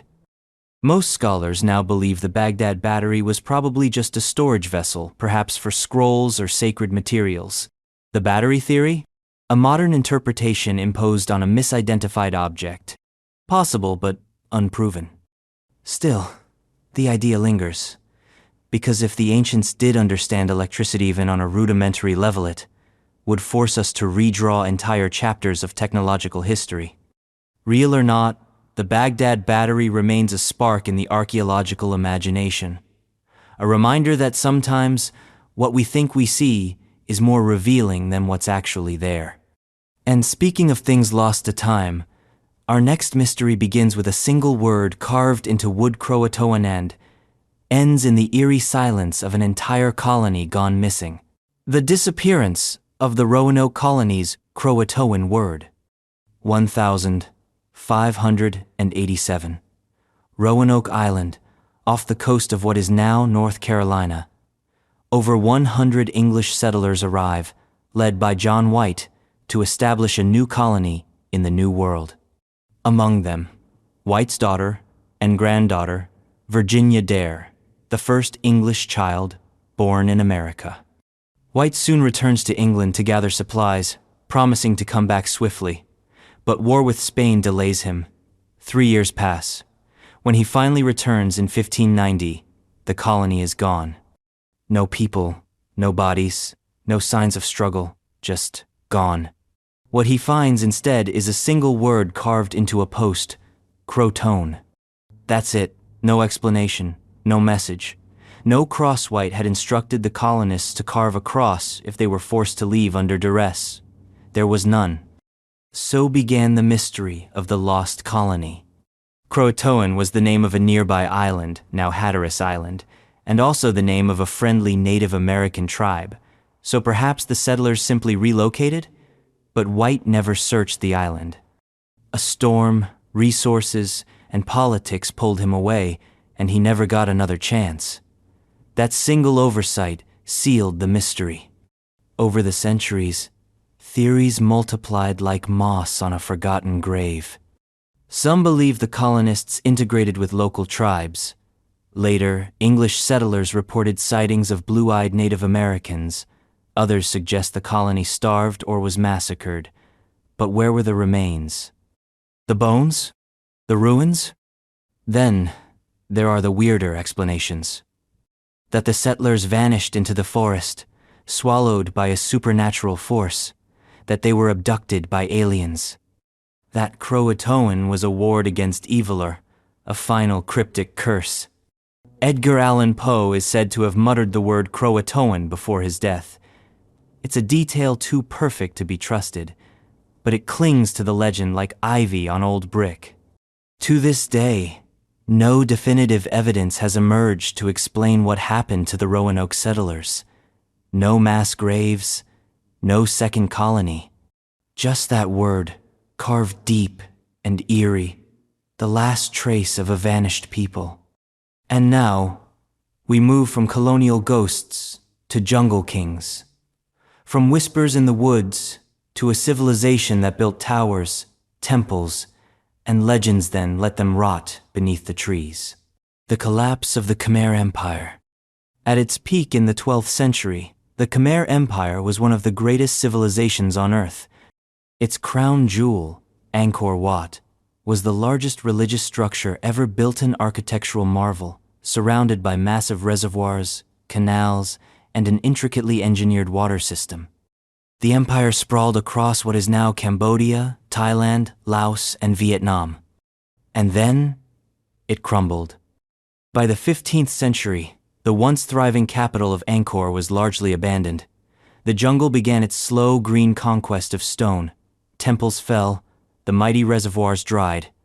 The empire that had engineered paradise collapsed into silence. So what happened? Theories abound. One of the leading suspects, water. Ironically, the same system that gave Angkor its strength may have spelled its doom.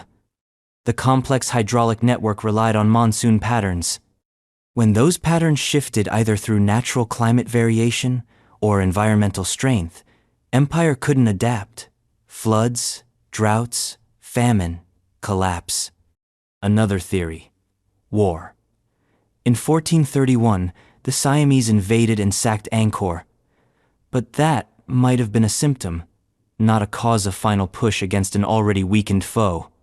There's also the idea of internal rot, religious and political shifts, the rise of Theravada Buddhism over the older Hindu and Mahayana influences, a decentralizing force, a soft rebellion of belief against imperial control. But what makes the Khmer collapse especially strange is its lack of drama. There are no grand narratives of fiery ruin, no decisive battles, Just a long fade, a graceful vanishing act played out in stone and silence. Angkor didn't fall in a single night. It was slowly exhaled. The jungle took what the empire left behind, and for centuries it remained hidden. Travelers stumbled upon it in awe. Early explorers couldn't believe such architecture came from Southeast Asia.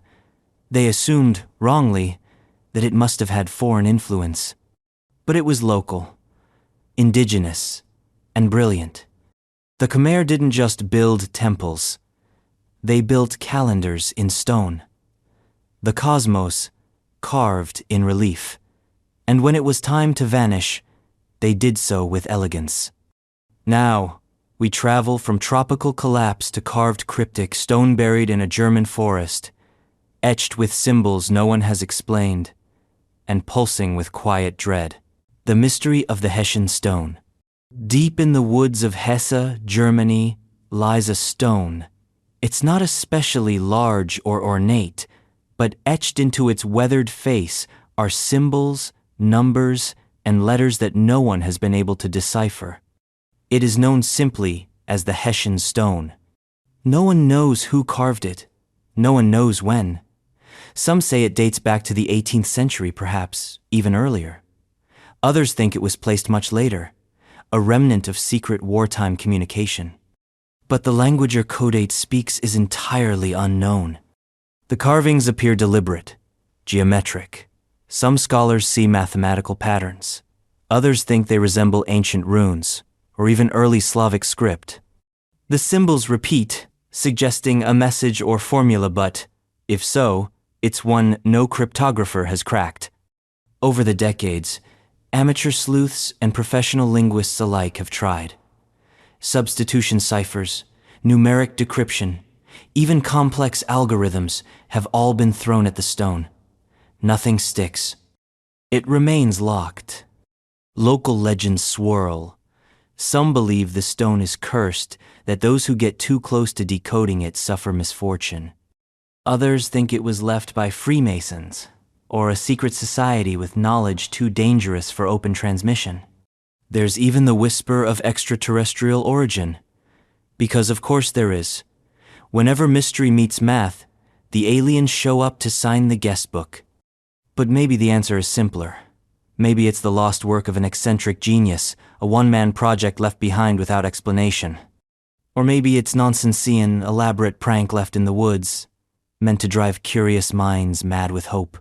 Still, there's something about the Hessian stone that feels intentional, as if someone wanted to speak across time, to leave a breadcrumb for those attuned enough to follow. It's not just a mystery, it's an invitation. And next, we turn our eyes to a relic so charged with meaning it has divided believers and skeptics for centuries. A burial cloth, a divine forgery, or the real face of God. The true purpose of the Shroud of Turin. It's a piece of linen cloth, 14 feet long, marked with the faint image of a man, wounded, beaten, crucified. For millions, it is the burial shroud of Jesus Christ, bearing not just the imprint of his body, but a divine snapshot at the moment of resurrection. And for just as many others, it's a medieval fake. The Shroud of Turin has been one of Christianity's most debated and mysterious relics for centuries. First emerging into historical record in the 14th century in France, it was immediately controversial. A bishop at the time denounced it as a painted fraud.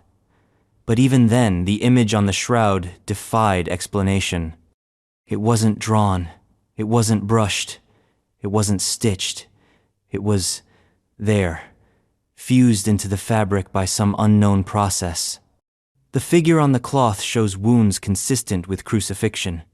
Scourge marks across the back, nail punctures through the wrists and feet, a bloodstain on the side, a crown of thorns. It's like a checklist of the Passion. In 1988, carbon dating was performed on a sample of the shroud. The results pointed to a creation date between 1260 and 1390 CE, right in the heart of Europe's relic craze. Case closed? Not quite. Critics of the test pointed out that the sample may have come from a corner of the cloth that was repaired during the Middle Ages. Others argued that contamination from centuries of handling, fires, and smoke could have skewed the results, and the mystery only deepened. Later analyses using advanced imaging suggested the image had 3D qualities, something no known paint or dye could reproduce. Still more researchers claimed the bloodstains contain human DNA, but degraded and mixed beyond clear identification. Then there's the question of the image itself. It's not visible when viewed up close, but in photographic negatives, it becomes eerily clear. This reversal effect wasn't even possible until photography was invented in the 19th century. So, how did someone in the 1300s create a negative image of a crucified man on linen without paint? No one has ever duplicated it convincingly. Is it a relic? A forgery? A miracle? A mystery wrapped in cloth? The debate burns on, with skeptics and believers locked in eternal stalemate. What's certain is that the shroud, whether sacred or synthetic, continues to stir something primal, the longing for contact with the divine. And from the sacred to the spectral, our next mystery drifts along the wave-sand empty ship, found drifting with dinner still set, and a crew nowhere to be found. The disappearance of the crew of the Carroll A.D., earring the 31st of January, 1921, the Carroll A. Deering, a 5-masted schooner, runs aground on the treacherous Diamond Shoals off the coast of North Carolina, stretch of ocean ominously known as the graveyard of the Atlantic. When rescuers board, they find something deeply wrong. The ship is deserted, completely. The galley still holds a prepared meal. Plates are set. The ship's log, navigation equipment, and personal belongings are missing. So are the lifeboats. But there's no sign of violence. No blood. No broken rails. Just absence. 10 men were aboard. None were ever seen again. The Deering had been returning from Rio de Janeiro, carrying a cargo of coal. Nothing about the journey was particularly unusual until the final leg. According to other ships, the Deering made odd radio transmissions. The man communicating didn't sound like the captain. He was off. When it grounded, another vessel nearby reported seeing strange figures aboard, men moving clumsily, possibly unfamiliar with sailing. Then it ran aground in calm weather, under puzzling circumstances. The U.S. government launched a massive investigation. The FBI, Navy, and even the State Department got involved. Why? Because other ships had recently disappeared too. Suspicion turned toward piracy, communist mutiny, even prohibition-related smuggling. But nothing was ever proven. Some claimed the crew mutinied, killed the captain, and fled with the lifeboats. But where did they go? No bodies, no lifeboats, not even washed-up wreckage. Others whispered darker things. That the Bermuda Triangle reached farther than anyone thought. That supernatural forces were at work. That something dragged them away without a sound. And of course, there's the theory of alien abduction, because when a ship's crew disappears into thin air, someone's always ready to blame the skies. The Deering's wreck was dynamited by the Coast Guard to prevent it becoming a hazard, as if erasing it could erase the questions. What happened aboard the Carroll A.D. Earring remains one of maritime history's most unsettling enigmas. A ghost ship, yes, but also a ghost story. One without an ending. And speaking of ghost hour, next mystery swings an axe and leaves a city trembling, then vanishes with jazz and a letter from hell. The identity of the Axeman of New Orleans. New Orleans, a city already crackling with music, sweat, and steam. And then the Axeman arrives. He didn't knock. He didn't shoot. He hacked. In the dead of night, he broke into homes, usually by chiseling out a panel from the back door. Then, using the victim's own axior, sometimes a razor, he attacked. He killed men and women, young and old, black and white. He didn't rob, he didn't rape, he just killed. And then came the letter. Published in the Times-Picayune, it was signed, "The Axeman of New Orleans," and dated the 13th of March, 1919. The writer claimed to be a spirit, a demon from hottest hell, and declared that on a certain night, anyone not playing jazz would be slain. That night, the city erupted in music. Every dance hall, every parlor, every corner blared jazz as if their lives depended on it. No one died that night. But others did. The Axeman attacked at least a dozen households, leaving 6 dead and several more permanently injured. Then, just like that, the killing stopped. No arrest, no identity, no clear motive. Who was he? Some believe he was a psychopath, a sadistic killer who simply enjoyed chaos. Others think he was targeting Italian immigrants, specifically many of the victims were grocers of Italian descent. A racially or ethnically motivated killer, hiding behind a city's fear. Then there's the theory he was never a single person, that the Axeman was a myth born from multiple unrelated murders, all committed under the fog of war and flu and 1910s upheaval. That the media created a boogeyman, and real killers slipped beneath his shadow. But the specificity of the crimes, the eerie calm with which he evaded detection, the mocking letter, it feels too sharp, too theatrical for coincidence. The Axeman remains one of America's most infamous uncaught serial killers. A phantom with a blade, a taste for music, and a knack for vanishing into the hot, sticky night. And next, we chase another phantomone, said to have plundered the seas, slit throats, and stashed away a fortune that has never been found. The whereabouts of Blackbeard's treasure. Edward Teach, better known as Blackbeard, wasn't just a pirate, he was the pirate. A towering figure with a beard woven in smoldering fuses, he ruled the Caribbean and American eastern seaboard with swagger, terror, and theatrical brilliance. He was a floating legend, a maritime warlord who turned every boarding into a spectacle of fire and fear.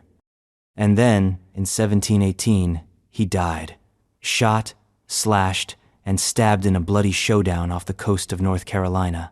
His body was thrown overboard. His severed head hung from a ship's bowsprit. But his treasure? That was never found. Blackbeard's reign was short, barely 2 years, but wildly profitable. He captured ships, plundered ports, and squeezed merchants for tribute. He stockpiled gold, silver, spices, indigo, and anything else worth hauling. But unlike other pirates, he didn't flaunt his loot. He didn't bury coins on every island. He hid it. The legends began immediately. Some said he buried vast treasure somewhere in the Outer Banks. Others claimed it lay hidden in the coves of Ocracoke Island, where he made his final stand. Some said it was in the Caribbean. Others whispered that only Blackbeard knew its true location and that he took the secret to his grave. According to folklore, his last words were, "Only I and the devil know the location of my treasure, and the one of us who knows is now dead." It's poetic, probably apocryphal, but it perfectly encapsulates the myth. Treasure hunters have searched for centuries, digging up beaches, scouring caves, investigating cryptic maps and old naval records. They've found coins, cannonballs, even sunken ships, but nothing that could be called the treasure of Blackbeard. There's also the theory he never buried treasure, that he spent it, traded it, or distributed it among his crew, but that feels too practical, too boring, too unpirate. The idea of Blackbeard's treasure persists because it represents something bigger than gold. It's the promise of mystery, of danger, of buried secrets just beyond reach, an X that will never quite mark the spot. And from one shadow that claimed lives for profit, we now look to the shadows that claimed lives by the million-cent invisible killer, whose true nature still stirs debate centuries later. The true cause of the Black Death. A ship docks in Messina, Sicily. On board, sailors dying, bleeding, covered in mysterious black swellings. Within months, half of Europe is dead. The Black Death had arrived. Textbooks say it was caused by Yersinia pestis, a bacterium carried by fleas that lived on rats. The disease spread through bites, through trade routes, through every pore of Europe's overcrowded and unsanitary cities. In just 5 years, an estimated 25 to 50 million people died. But what if that's not the whole story? Yes, Yersinia pestis was confirmed in some mass graves through DNA analysis, but the rapid spread faster than any known flea-borne plague raises questions. Some historians believe the Black Death may have included multiple diseases: bubonic, pneumonic, and even viral hemorrhagic fevers. The speed and reach were unprecedented. Then there's the mystery of recurrence. The plague didn't strike once and vanish. It returned again and again for centuries. Why? What reservoir kept it alive? Why did it fade in some areas but flare up in others? And why did it disappear from Europe altogether by the 18th century? Other theories go further. Some posit that changes in the climate known as the Little Ice Age drove rodents and their parasites into human settlements. Others suggest it may have been airborne, that the bacteria mutated, allowing it to jump from person to person more easily than previously believed. And what about the role of human behavior? Fear and ignorance led to mass executions of Jews, beggars, and lepers accused of poisoning wells or spreading the disease. Entire communities were wiped out, not by plague, but by panic. Was this hysteria part of the disease's legacy, or part of its true spread? The Black Death didn't just kill. It shattered social orders. It ended feudalism. It transformed religion, medicine, and art. It changed everything. And we still don't fully understand it. Was it just a bacterium riding a flea on a rat? Or was it something more complex, more terrifying, an ecosystem of death that we still haven't fully mapped? From invisible plagues, we turn next to invisible armies. Thousands of children, led by dreams, walking toward Jerusalem and into oblivion. The fate of the Children's Crusade. A boy, some say from France, others from Germany, claims he has received a divine message. He is to lead a crusade, not with swords, but with faith, and not with warriors, but with children. To march to the Holy Land and convert Muslims by the power of innocence alone. Tens of thousands join him. That's the story, anyway. Known today as the Children's Crusade, it's one of the strangest, most haunting episodes of medieval history and one of the least understood. What we know: in 1212, there were movements plural of young people, peasants, and marginal figures wandering through Europe, claiming spiritual visions. They sought ships to take them to Jerusalem. They preached peace, purity, and divine purpose. Some never made it out of France. Others reached the Mediterranean, and then nothing. So what happened? Some sources say many of the children died of starvation, disease, or exposure along the way. Others say they were sold into slavery, tricked by unscrupulous merchants in Marseille or Genoa, loaded onto ships, and never seen again. A few may have reached the Holy Land, but none succeeded in their mission. The historical record is fragmented, contradictory. Some accounts were written decades later, colored by myth and moralizing. Some historians now argue the children were not children at all, but bands of the rural poor. Still others think the entire event was exaggerated, a story told more to shame or inspire than to record. Yet the power of the tale persists. The idea of thousands of innocent souls walking across a continent, driven by faith into the jaws of death, has become a cultural scar. Whether they were boys and girls, or hungry peasants in rags, their fate is the same, swallowed by history, remembered only as a lesson in naivete, as a symbol of belief taken too far. And now, we shift from child martyrs to ancient megalith stones hauled across 100 miles to form a circle that still hums with mystery. The mystery of the Stonehenge Bluestones. Stonehenge rises from the Salisbury Plain like the bones of a long-dead god, ancient and aloof. But while its towering sarcens often steal the spotlight, It's the smaller stones known as the blue stones that hold the deepest mystery. These hefty monoliths, some weighing up to 4 tons, originated not locally, but from the Preseli Hills in Wolsover, 150 miles away. That's the first mystery. Why go through the grueling effort of hauling massive stones across rivers, forests, and mountains when closer options were available? Transporting one stone that far without modern tools would be a logistical nightmare. Doing it with dozens? That's something else entirely. There are 2 major theories on how they moved them. 1. Ancient engineers used sledges, rollers, and waterways to drag and float the stones across the British landscape. 2. Glaciers moved them thousands of years earlier, during the Ice Age, leaving them conveniently scattered for Neolithic people to pick up and arrange. But that second theory doesn't sit well with the precision of the site's design. It reduces human ambition to lucky geography. The bigger question is, why those stones? Some believe the blue stones were chosen not for their aesthetics, but for their acoustic or mystical properties. Striking them produces a resonant tone. Could they have been part of ancient ceremonies, literal instruments of the gods? Others point to the possibility that they were sacred from the start. The people who transported them might have believed they held healing powers. Stonehenge may have been a prehistoric Lourdes, a place of pilgrimage for the sick and dying. But none of it answers the fundamental question. Why go through that much effort? Even if we knew exactly how they moved the stones, it wouldn't explain the why. That's the heart of the enigma. Motivation wrapped in muscle, myth wrapped in stone. And now we shift from stones that may have sung to a creature that definitely screamed an omen of disaster with wings, red eyes, and a legacy written in steel and sorrow. The origins of the Mothman sightings. Point Pleasant, West Virginia, 1966. Couples out for a nighttime drive report something strange. A figureman-shaped, but not quite human hovering in the dark. It has massive wings, glowing red eyes, and moves faster than anything that should be airborne. They call it Mothman. Over the next year, the sightings multiply.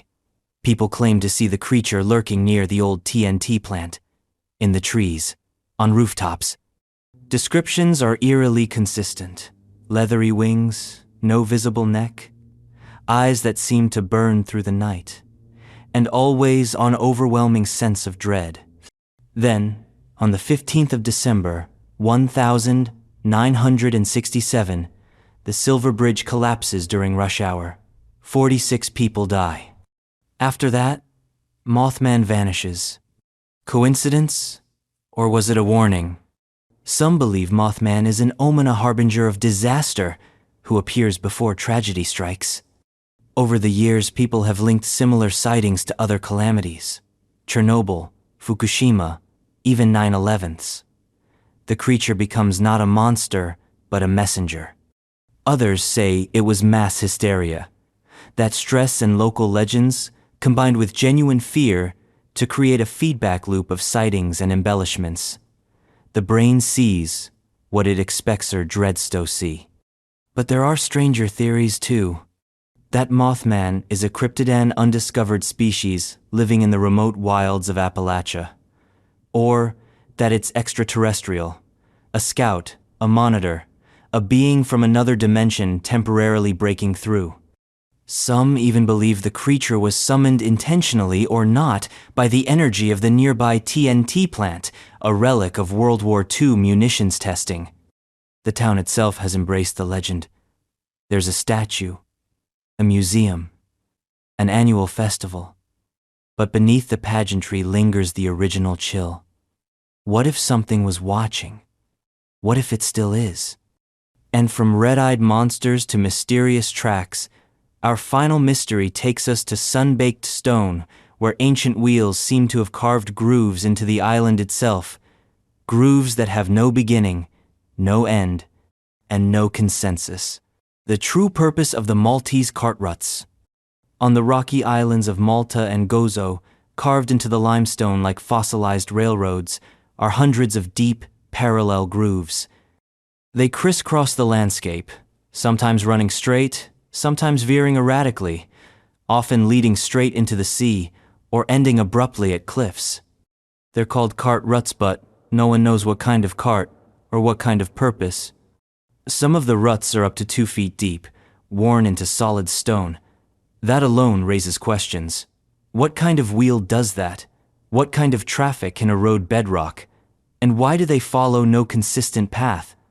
The conventional theory is that ancient people used wooden-wheeled carts to transport heavy stones or goods. Over time, repeated use carved grooves into the soft limestone. Seems plausible, until you realize that some ruts run parallel at widths that would snap axles or shatter any known wheel design. And then there's the slope. Some ruts run straight up and down steep hills, or dive into the ocean. Were they boat ramps, prehistoric roads, ritual paths? One hypothesis claims they predate the famous megalithic temples of Malta, possibly as old as 6,000 years. If true, they would be among the oldest engineered pathways in the world.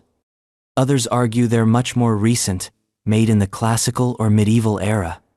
But if they're recent, why do they run directly into cliffs or off rocky promontories?